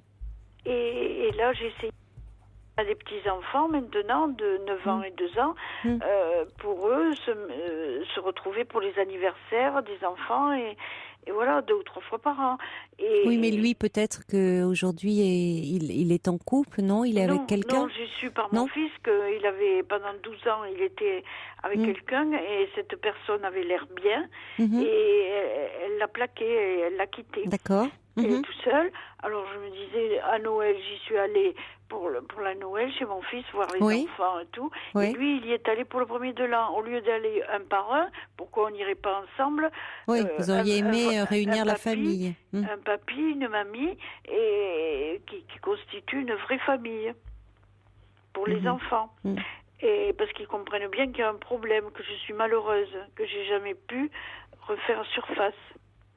Oui, mais c'est peut-être ça le problème, c'est que votre ex-mari sent qu'il y a beaucoup d'attentes, que vous attendez presque plus que de vous retrouver lors de fêtes familiales. C'est-à-dire que vous dites que vous souffrez d'abandon. Oui, peut-être, mais donc il a peur peut-être de mettre le doigt dans l'engrenage et que vous lui en demandiez beaucoup plus. Mais il sait très bien que pourtant je ne le porte pas au nu d'avoir fait ça et tout. Je le trouve moins que rien. Non, puisque même, oui, c'est le paradoxe d'ailleurs. Oui. Et oui, et c'est un moins que rien. Il n'est pas valable.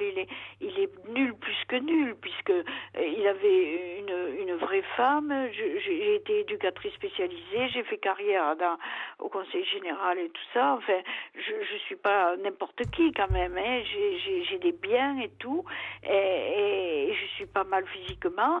Eh ben non, il fallait toujours que, comme les hommes aiment, que l'herbe croit que l'herbe est plus verte ailleurs, et toujours tomber sur des gourgandines. Et ça, il avait l'air d'adorer. Que c'était là la vraie vie. Et moi, je n'avais pas les mêmes valeurs que lui. Moi, la vraie vie, c'était la famille. Oui, mais parce que vous avez d'autant plus souffert de que votre famille, que le couple de vos parents est éclaté. Vous avez commencé par là, Jacqueline, en me disant que vos parents ont divorcé, que vous en avez beaucoup souffert. Vous aviez quel âge ? Oui, j'avais 14 ans. Et après, mon métier, ça a été éducatrice avec des enfants abandonnés aussi. Mais suite au divorce de vos parents, vous n'avez plus vu il y a un de vos parents que vous n'avez plus vu ? Presque, quoi. Mon père, je l'ai presque plus vu. Oui, c'est ça. Voilà, c'est pour ça que c'est ce qui a été si douloureux pour vous. C'est que le divorce a malheureusement entraîné après une rupture du lien. Ça a été un drame. Et ma mère s'est mise avec un autre homme que j'ai supporté tout le temps jusqu'à ce que je me marie. Elle était avec un autre homme avec qui elle a eu un autre enfant. Et moi, j'étais celle du premier lit et j'étais pas bien. Oui. Oui, donc votre père vous manquait et vous n'étiez pas bien acceptée par votre beau-père. Et oui, dans le couple de ma mère, j'étais pas bien, j'étais bien l'une part. Oui, voilà. Ça a marqué une rupture dans votre vie. Oui.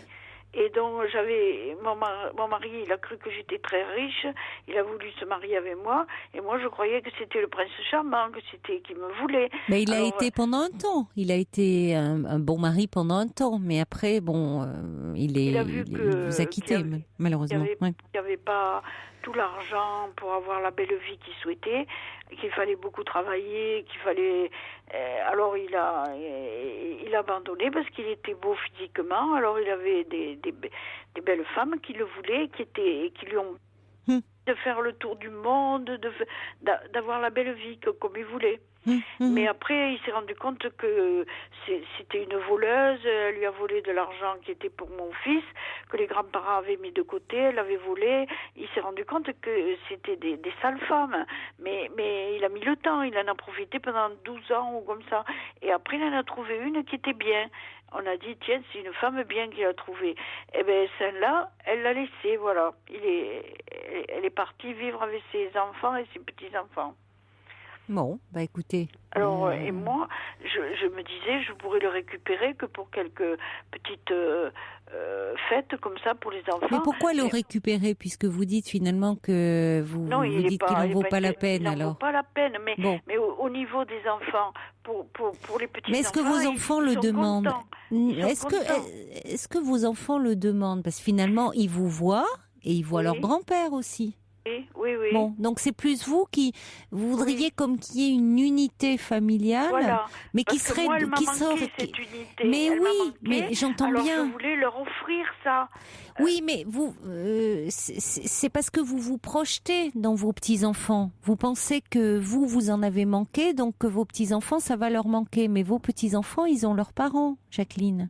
Oui, ils ont leurs parents. Et puis leurs grands-parents qui sont là aussi, ils peuvent comprendre que leurs grands-parents ne sont plus ensemble. Ben oui. Et là, mais de toute façon, vous lui en voulez beaucoup à cet homme, donc ça serait compliqué d'être réunis même pour des fêtes familiales et de faire comme si tout allait bien, parce que vous lui en voulez beaucoup à cet homme. Oui, mais j'ai tellement souffert d'être seule que je serais heureuse quand même de réussir ça. Mais parce que vous avez d'autant plus de mal à vous détacher. C'est pas tant de cet homme, c'est de cet idéal de famille. Voilà, vous avez un rêve de famille, un idéal de famille dans la tête. Oui, parce celle qui vous a manqué quand vous étiez vous-même dans votre jeunesse. Oui, et puis que j'ai vécu en tant qu'éducatrice spécialisée, je me suis occupée des enfants qui n'avaient plus l'idéal de famille, qui n'avaient plus de famille. Ça a été une façon pour vous de réparer un peu votre histoire, hein, d'essayer de vous occuper d'enfants qui, comme vous, étaient dans des familles éclatées, où il y avait de la souffrance, bien sûr. Oui. Voilà. Mais j'y suis pas arrivée. C'est bien, ça vous a permis. Vous voyez, il y a toujours, dans toute, quelle que soit notre histoire et quelles que soient les épreuves que l'on rencontre, il y a des choses qui peuvent finalement, qui font qu'on ne saurait pas ce qu'on a été, on n'aurait pas cette personnalité-là, on n'aurait pas eu ce parcours si on n'avait pas vécu ce qu'on a vécu. Vous n'auriez pas fait ce métier qui, semble-t-il, vous a passionné si vous n'aviez pas eu cette histoire en même temps, Jacqueline. Oui, on aurait pu penser que vous vous seriez certainement tourné vers un autre métier que le métier d'éducateur. On sait qu'il y a beaucoup d'éducateurs. C'est pas rien d'être éducateur, le mot même, hein, s'occuper de l'éducation d'enfants, parce qui se tournent vers ce métier parce que même ont une histoire, mais oui, ils ont une enfance, une histoire. Oui, tout à fait. C'est une façon, et qui peut être une très bonne façon d'ailleurs, de réparer, de pallier des manques. Bon, donc finalement, l'histoire que vous avez eue enfant vous a amené à faire ce métier dans lequel vous vous êtes beaucoup investi. Quand je fais le bilan de mon métier, ça me sécurise pas tellement parce que je me dis, je me suis occupée d'eux, croyant être derrière la barrière, et après je me suis retrouvée comme eux. Avec eux, abandonnée comme eux. Mais la différence, Jacqueline, un enfant, oui, est abandonné et peut être abandonné, pas un adulte. C'est l'enfant en vous qui parle encore. Hein. On voit que comme ça, il n'y a pas d'âge, parce que je ne sais pas quel âge vous avez, mais... Oui, mais il n'y a pas d'âge pour ça. Oui, mais on n'abandonne pas. Un adulte n'est pas abandonné, Jacqueline. C'est-à-dire qu'on sait bien qu'un couple, malheureusement, l'amour d'un homme et d'une femme, ça peut ne pas durer. Et que l'autre peut, à un moment, nous quitter, venir à manquer. Alors... pour autant, si vous voulez... Moi, je comprends pas ça. Parce que mais vous comprenez pas parce que c'est votre souffrance d'enfant. C'est-à-dire qu'un enfant, oui, il est vulnérable, il est démuni, seul, il peut pas s'en sortir. Il a besoin de tuteurs, il a besoin de personnes qui vont l'aider à grandir. Mais adulte, on peut faire face. Si ce n'est que vous, ça réactualise vos blessures d'enfance que vous n'avez pas réglées finalement. Oui, parce que ça m'a construit de cette façon. Vous êtes construite de cette façon. En situation d'abandon et en plus, je supporte pas la solitude. Alors il faut faire en sorte d'essayer cette solitude, de l'aménager, de faire qu'elle soit moins problématique pour vous. Parce que vous avez quand même la chance d'avoir un enfant.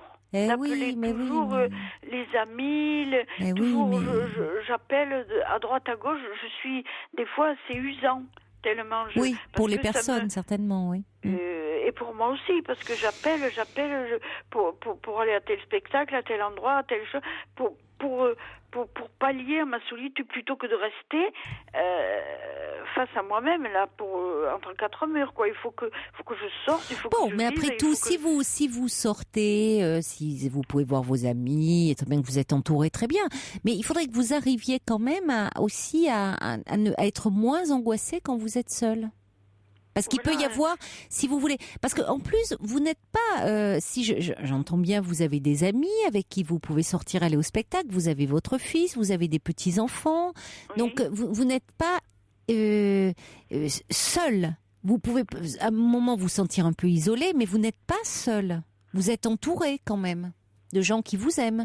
Non, parce que je fais en sorte de m'entourer, hein. C'est parce que moi je le provoque. C'est bien. Oui, mais c'est bien. Je le travaille, ça. Autrement, ça tomberait pas tout seul, hein. Voilà, mais bon. Mais vous pouvez pas, si vous voulez, si vous demandez à votre ex-mari, vous voyez, quelque chose qu'il n'est pas prêt à vous donner parce que il sent certainement qu'au fond vous lui en voulez et que ces retrouvailles ça serait pas idyllique comme vous le pensez, c'est la famille idéale que vous avez dans la tête, mais que vous ne retrouverez pas de toute façon. C'est une famille idéale que vous avez. Et dans les faits, vous avez quand même réussi à construire une famille, Jacqueline. Aujourd'hui, vous avez votre fils, vous avez vos petits-enfants. Bon. Oui, c'est important ça. Donc je suis contente quand même, mais quand je les vois, je suis bien, je me sens vivante quand je suis avec eux. Bon. Mais je peux pas vivre avec eux parce que maintenant les jeunes, ils sont débordés. Non, mais par vous leur, savez, c'est pas parce que vous n'êtes pas tout le temps en leur compagnie que vous n'êtes pas relié à eux. Vous savez, c'est ça, on a l'impression que c'est vraiment ce problème, cette problématique d'abandon que vous avez. Parce que même si vous n'êtes pas tous les jours ou toutes les semaines auprès d'eux, vous savez, vous pensez à eux, qu'ils peuvent penser à vous, et que vous êtes aimé d'eux et qu'ils vous aiment. Oui. Bon. Oui, ça Bon, alors et maintenant, c'est essayer de vous apaiser parce que vous vous faites souffrir inutilement en essayant de convaincre votre ex-mari qui manifestement ne le veut pas d'être réunis. C'est vous, c'est votre histoire d'enfant, ça, qui aurait aimé réunir ses parents et à nouveau avoir des fêtes familiales comme avant. Vous voyez, c'est vous, enfant.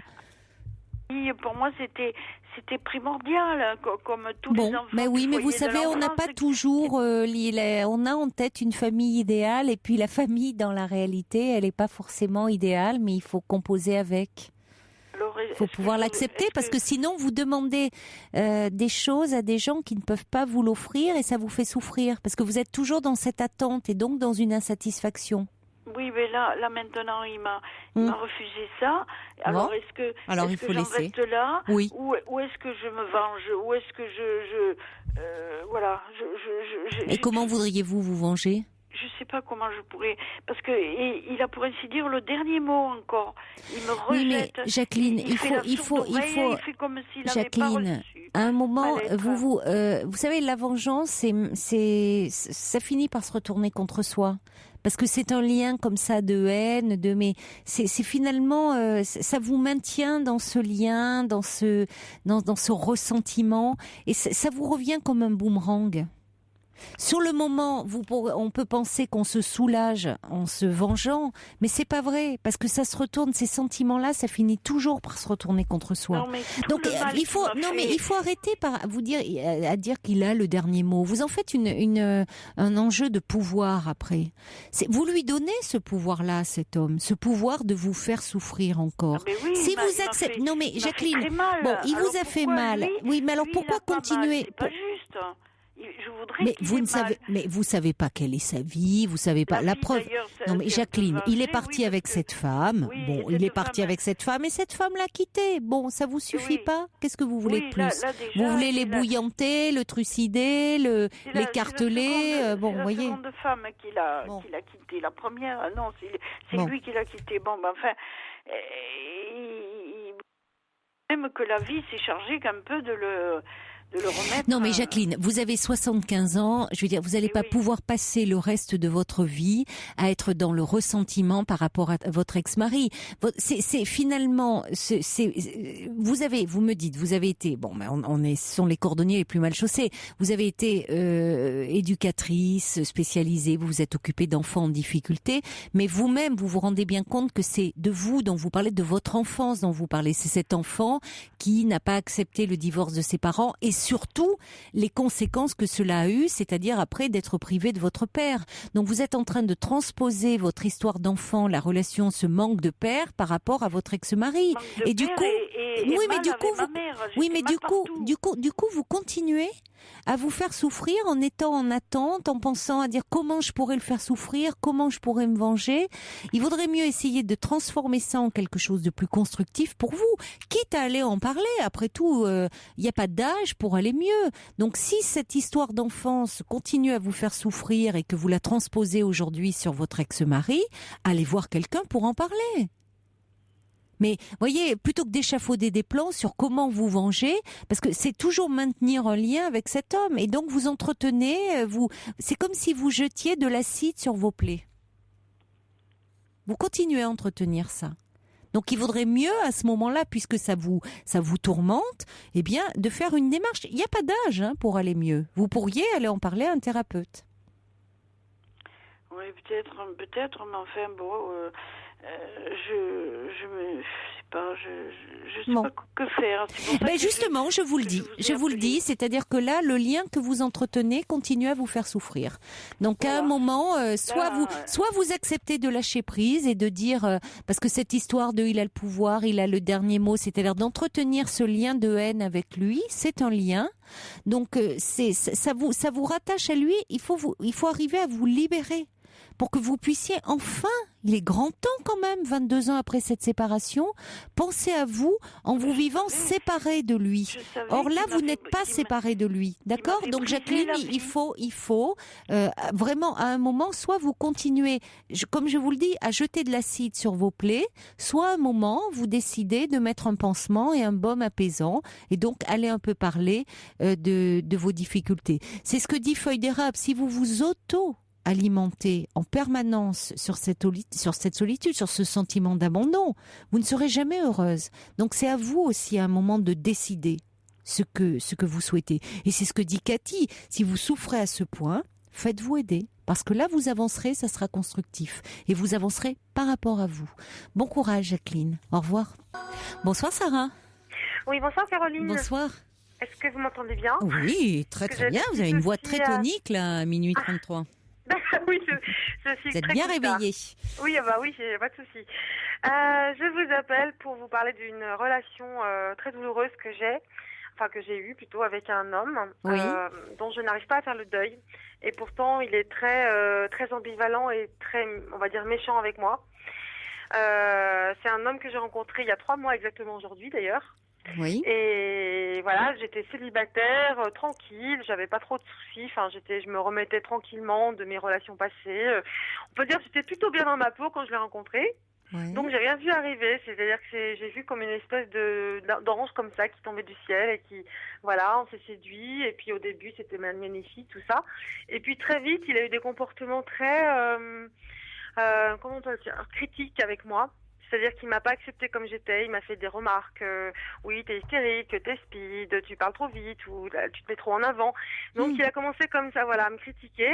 Et il y a eu, en fait, il y a eu une grosse rupture qui a été très très violente. C'est-à-dire qu'on s'est vu il y a 1 mois et demi pour son anniversaire. J'avais préparé tout le petit repas aux chandelles, enfin vous voyez le truc vraiment mignon et c'était vraiment vraiment super. J'ai fait des cadeaux qui étaient hyper appropriés à lui, à ce qu'il aime lire, tout ça. Recherché, vraiment très personnalisé. Oui. Vous vouliez lui faire plaisir, vous vouliez vraiment lui faire plaisir. Voilà. Oui. Et il était heureux, enfin il était content. Et bon, c'est quelqu'un. On est dans le milieu artistique tous les deux. Oui. Moi, un peu moins. Moi, je suis dans la musique classique et lui dans la musique rock. Donc c'est un peu différent. Ah oui, d'accord. Oui, c'est le mélange des genres. Voilà. Mais donc moi j'adore ça parce que moi j'écoute pas que du classique et au contraire je trouvais ça très. Oui. Voilà, donc très complémentaire. Et donc, il a un mode de vie, bon, c'est dans les bars, tout ça, il joue dans les chants, tout ça. Donc c'est quelque chose qui me fascine aussi un petit peu. Moi, je fais de l'opéra, c'est aussi pareil. Bref, moi, je pense qu'on était vraiment fait pour se comprendre. Et en fait, cette soirée s'est très bien passée. Par contre, 2 jours après, je l'ai revu dans un café où il m'a convié. Et là, en fait, en fin de soirée, il a complètement pété les plombs, enfin, si je puis dire. Hein. Et il m'a rejeté, mais d'un coup, il a dit que j'avais été insupportable toute la soirée. Et il a été violent avec moi, en fait, d'un coup. C'est-à-dire que c'est devenu vraiment... Mais violent en parole, à nouveau en physique. C'est-à-dire qu'il m'a traîné, il m'a vraiment poussé dehors de chez lui. Il voulait plus me voir, il voulait plus me supporter. Mais qu'est-ce qu'il lui a pris ?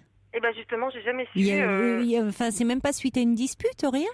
En fait, il avait bu. Qu'est-ce qui s'est passé ? Oui, on avait bu tous les deux, mais j'ai un trou noir parce que j'étais tellement choquée qu'en fait, ça s'est terminé au poste de police. Il m'a emmené au poste de police parce qu'il supportait plus que je sois en bas de chez lui. Je pleurais, je suppliais, non, me laisse pas toute seule. C'est vrai que j'étais très, je vais pas dire que je sois hystérique parce que je comprenais pas ce qui se passait, donc je voulais vraiment me réconcilier avec lui. Je voulais pas qu'il s'énerve, et en fait, il s'est vraiment acharné. Il voulait vraiment que je parte. Donc là, à ce moment-là, j'ai fini par partir parce qu'après la police m'a dit mademoiselle rentrez. Donc j'étais très mal. Donc ensuite, suite à ça, j'ai eu 10 jours sans nouvelles. Puis il est revenu, il m'a rappelé, on s'est revus, il m'a redit t'as été insupportable ce soir-là. Donc en fait, il rejette tout le temps la faute sur moi. Et vous vous souvenez pas de la soirée ? Pourquoi ? Je me souviens d'avoir été au contraire amoureuse. Il avait à un moment donné joué, fait le bœuf, comme on dit, avec ses copains. Il était là. j'étais très fatiguée parce que j'avais une bronchite, mais j'étais pas non plus, oh, on y va, on rentre, j'en ai marre, j'ai absolument pas comme ça. C'est juste qu'à un moment donné, il m'a dit, il y a eu un détail, il m'a dit, garde-toi là, au moment de rentrer chez lui, puis j'ai dit non, c'est pas une vraie place. Et là, c'est parti comme ça. Il a dit, tu me contredis tout le temps. Donc c'est quelqu'un, si je peux préciser, je pense qu'il prend soit de la drogue, il a déjà évoqué le sujet. Ah oui, ça pourrait expliquer ce pétage de plomb là, parce que franchement, sa réaction, elle est complètement disproportionnée. Quand bien même, ça lui aurait pas plu garde-toi là, non, c'est pas une vraie place. Enfin, je veux dire, de là à ce que ça se termine avec les flics, il y a un problème. Oui. Hein. C'était très violent, j'ai pas compris, donc c'est vrai que je me souviens pas moi-même du point de départ de son agacement, enfin le mot est faible, parce que pour moi j'avais passé une très bonne soirée, quoi. C'est pour ça que oui, mais s'il consomme certains trucs, ça peut l'exciter aussi. C'est ça, et je l'ai senti, là c'est plus la même personne que 2 jours avant, donc ça je vous parle de ça fait un mois et demi, et ensuite je l'ai laissé du chant, hein, bien sûr, je me suis éloignée de lui, oui. Et puis on s'est revus parce qu'on fait partie du même d'un cours tous les 15 jours on va dans un même cours, on s'est revus il y a 15 jours, et là on a rediscuté au restaurant après, et là j'ai senti que vraiment il y avait plus trop d'espoir, il était distant, amical, mais on a resté quand même 2 heures. Donc, bon, c'était triste, mais au moins je me suis dit bon là c'est fini. Oui, c'était plus clair, oui. Voilà, c'était plus clair, il était calme, on était adultes, mais après il est revenu sur les réseaux sociaux en me parlant, en disant je tiens à toi en fait, je sais pas si on est compatibles, je pense à toi tout le temps.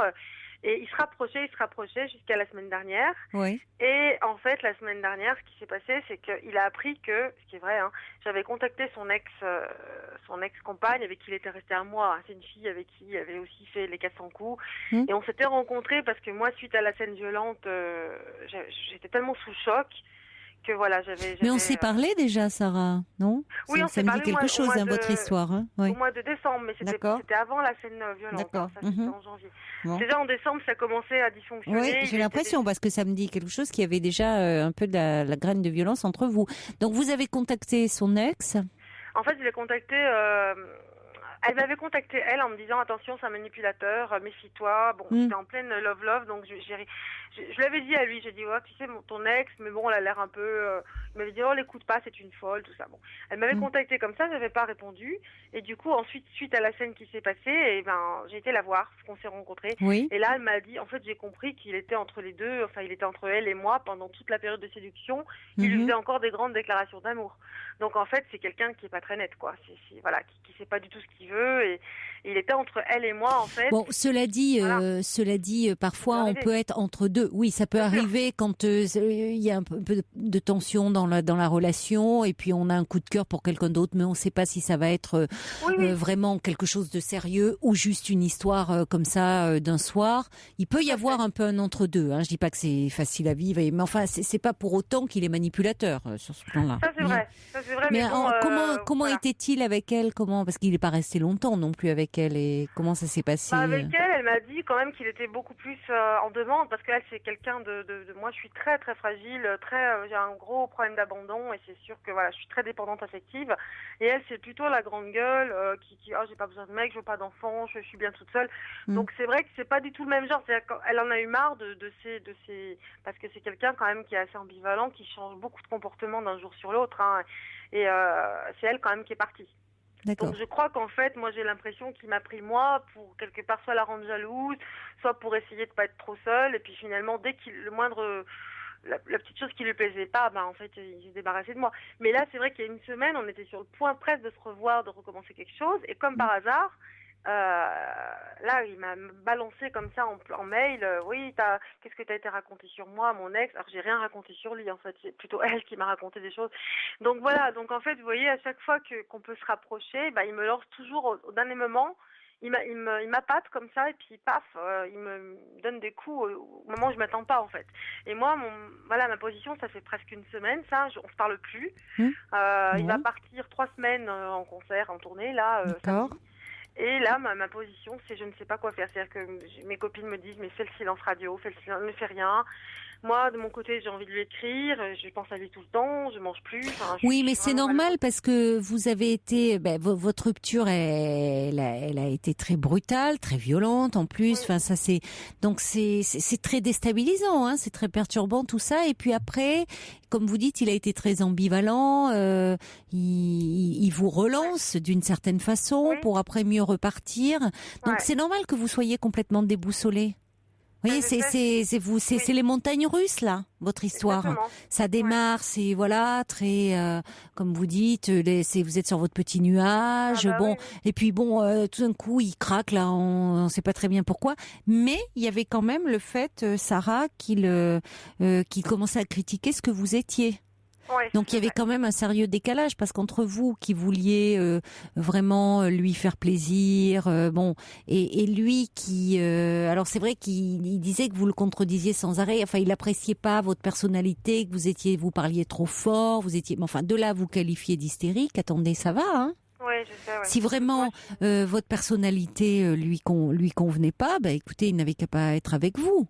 Ah oui, il peut pas être avec vous et en même temps vous dénigrer parce que c'est un vrai travail de sape, ça. C'est ça. Donc vos copines ont raison, c'est-à-dire que là, vous depuis quelques semaines, c'est vraiment les montagnes. Il vous fait vivre les montagnes russes. Il y a rien de plus perturbant. Donc évidemment, vous avez envie de le raccrocher, d'essayer de retenter quelque chose. Vous restez, c'est beaucoup sur de la frustration et ça, il joue beaucoup sur votre désir aussi. Oui. Donc vos copines ont raison, c'est-à-dire qu'il y a un cap à passer. Oui, au départ, ça va être dur de ne pas le contacter, mais c'est aussi ce qui va vous permettre d'aller mieux à la longue. C'est-à-dire que vous allez avoir... De toute façon, il vous plonge dans la frustration, cet homme. Oui, depuis le début, oui. Depuis le début, il y a quelque chose où, vous voyez, il y a un déséquilibre, vous restez dans un manque, il vous fait sortir de vous-même, donc ça va jamais. Donc vos copines ont raison, c'est-à-dire qu'à un moment, tant qu'à faire, oui, d'être dans le manque, oui, autant, mais que ça soit vous qui le décidiez, même si ça vous demande, ça vous coûte, mais de dire parce que le faire dans la perspective d'aller mieux. Et plutôt que de le relancer, où il va à nouveau vous donner des messages, peut-être vous faire espérer, pour après mieux se défiler. C'est peut-être lui qui est hystérique dans sa façon de se comporter. Je comprends pas. Vous voyez, et qu'il projette sur vous. Non, il se comporte comme quelqu'un. Il est là, il est dans la séduction, et puis l'instant d'après, il vous échappe. C'est très hystérique, mais il y a des hommes qui peuvent fonctionner comme ça.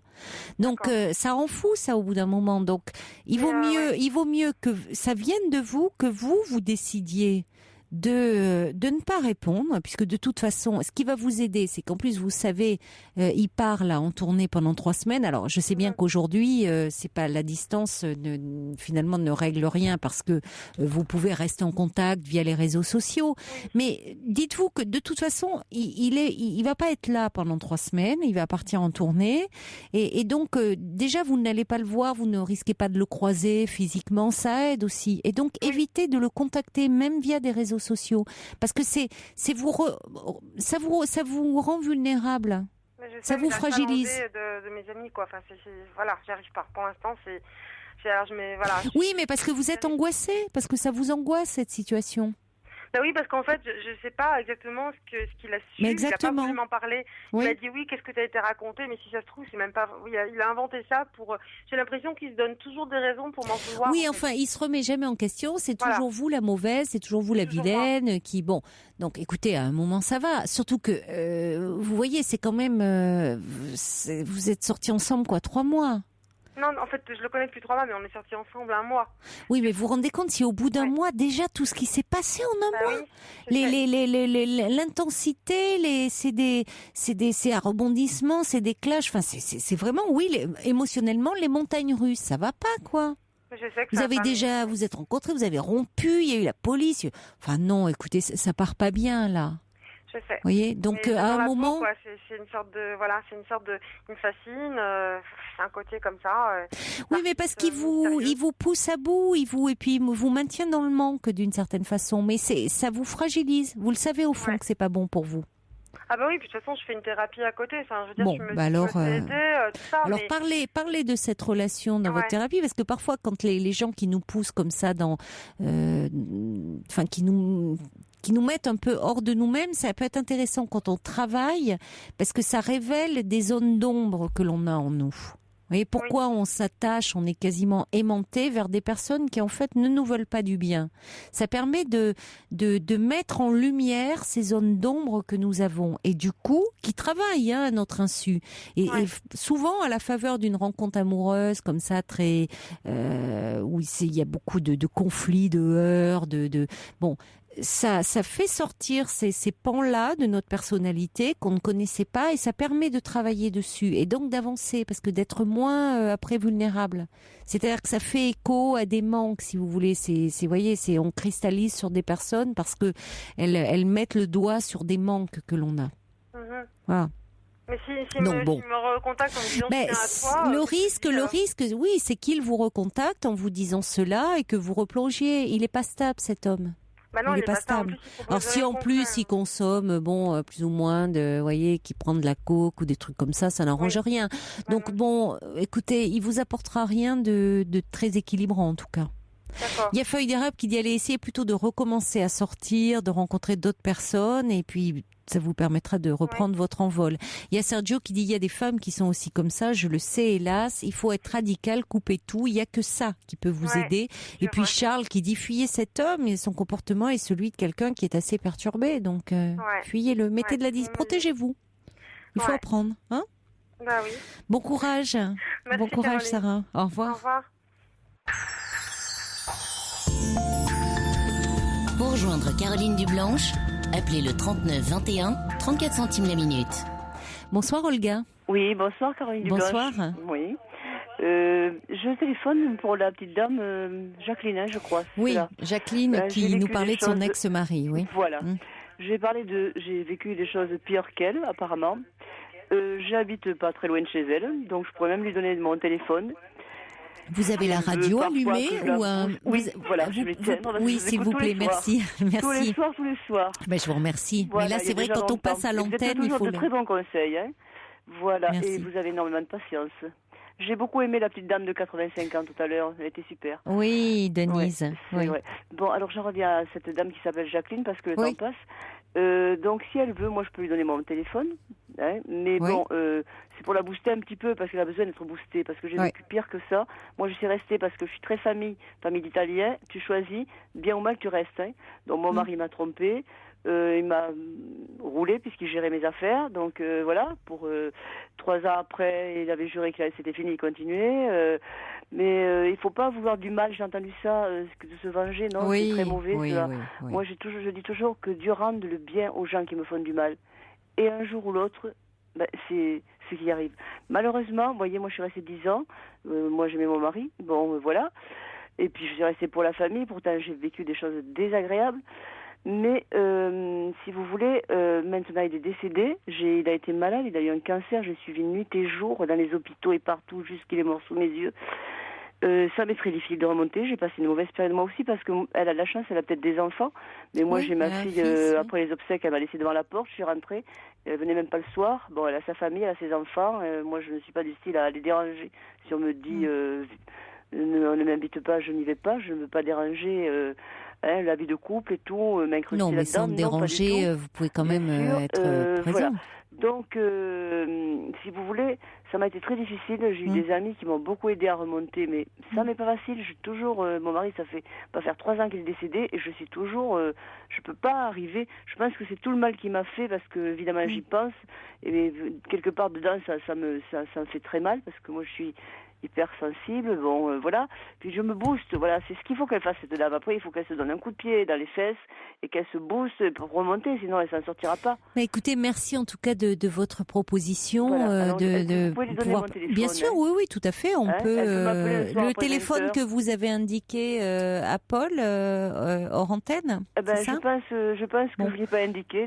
Alors ne raccrochez pas, on va reprendre votre numéro hors antenne pour qu'on le communique. Voilà, savoir lequel vous voulez donner. Hein. Voilà, et je trouve que vous êtes très patiente, hein, parfois. C'est très bien ce que vous faites, voilà.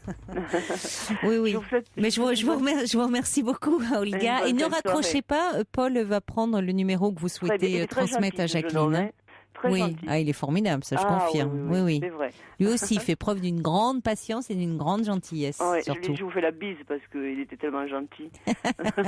Il sera ravi que des femmes lui fassent la bise. Moi, je pourrais être sa grand-mère, sans doute. Je sais pas c'est un jeune homme. Mais moi, je suis une jeune grand-mère parce que dans ma tête, j'ai 40 ans. Oui. Oui, mais par rapport à Paul, vous êtes, on est plus âgé. Oui, Paul est un jeune homme. Mais non, j'ai pas 40 ans, j'en ai 67. Ah bon, écoutez, vous avez une voix très tonique. J'ai bossé jusqu'à 64 ans, presque 63 ans. Ah, et mon mari, 3 mois après, fait cette maladie que j'ai suivie jusqu'au bout. Mais on sent que vous avez beaucoup de... Il y a beaucoup d'énergie dans votre voix. Il y a beaucoup... Et pourtant, madame, je vais vous dire... Vous voyez, on me fait des tas de bidons. J'ai passé... J'ai eu 2 anesthésies complètes depuis le mois de novembre. Oui.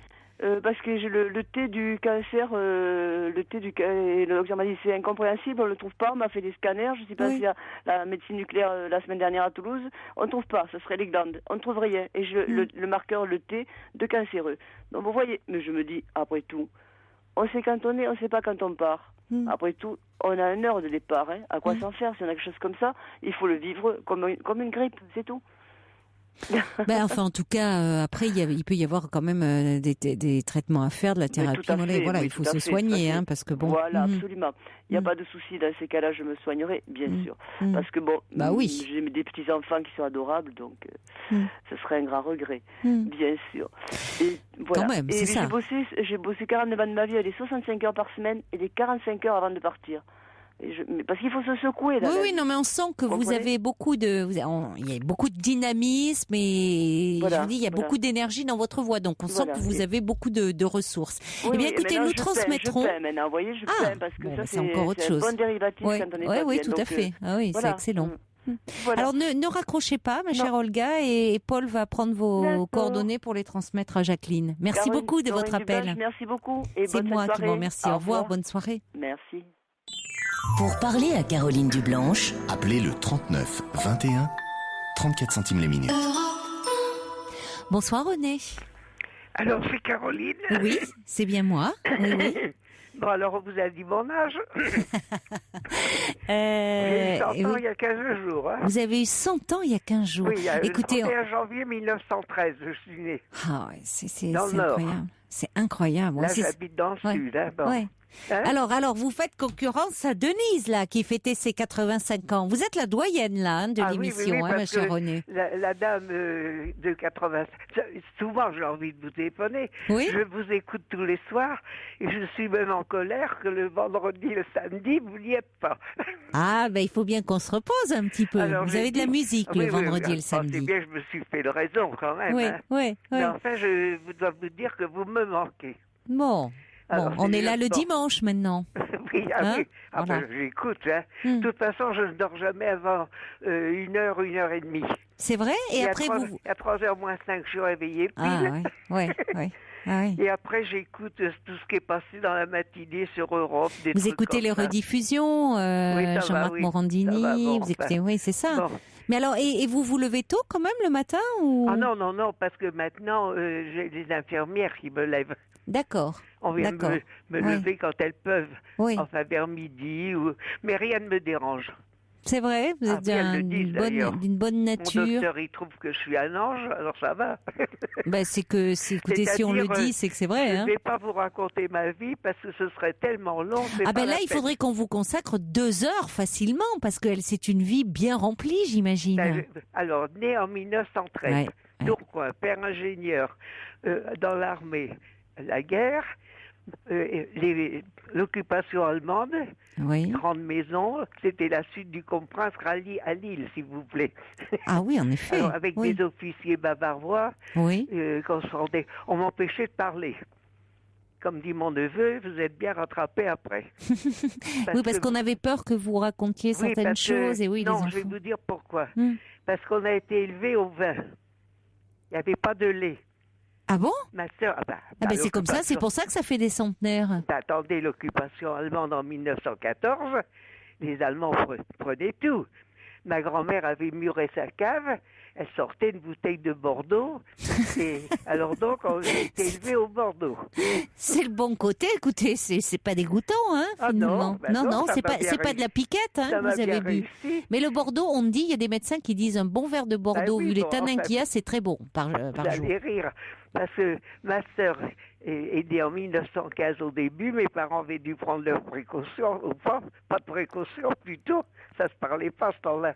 Et alors donc, pour avoir du lait pour ma sœur, il fallait aller à la commandature à Lille tous les jours pour chercher un bon. Bon, après on est parti à Paris, je suis restée à Paris pendant 35 ans, j'ai été élevée à Montmartre, s'il vous plaît, rue Lamarck. La communion Saint-Pierre de Montmartre. Oui, merveilleux. Oui, Sacré-Cœur pour la confirmation, l'arrivée de Lindbergh au Bourget en 1927.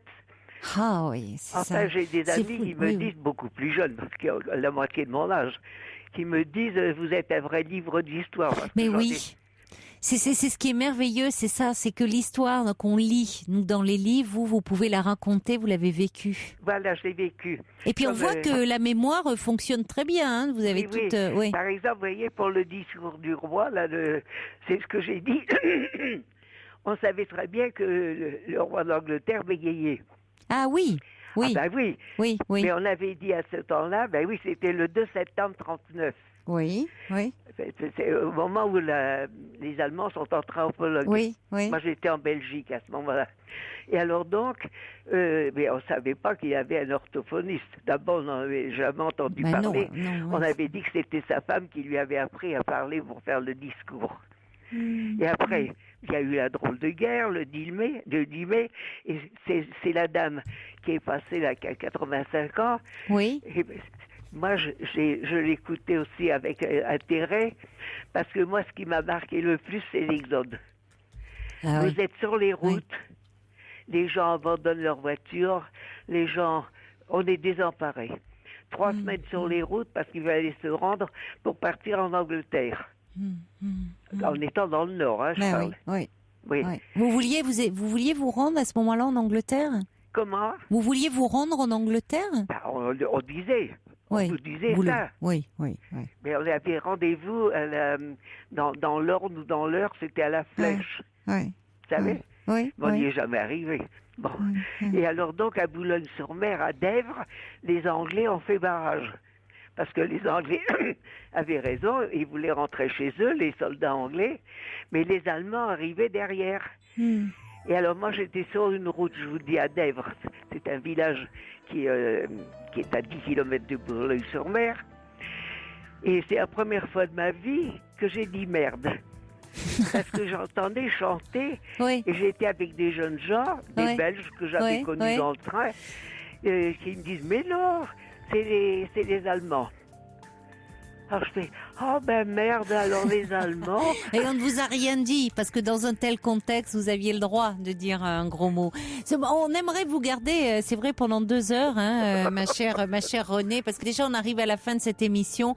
Mais vraiment, il y a Sergio qui dit, oh, permettez que je m'incline au pied de notre centenaire, que j'embrasse. On vous souhaite, avec un peu de retard, un très bel anniversaire, et vraiment de rester comme ça, avec autant d'allant et de vitalité, de dynamisme. Je vous embrasse très très fort, ma chère Renée. Il faut que je rende l'antenne.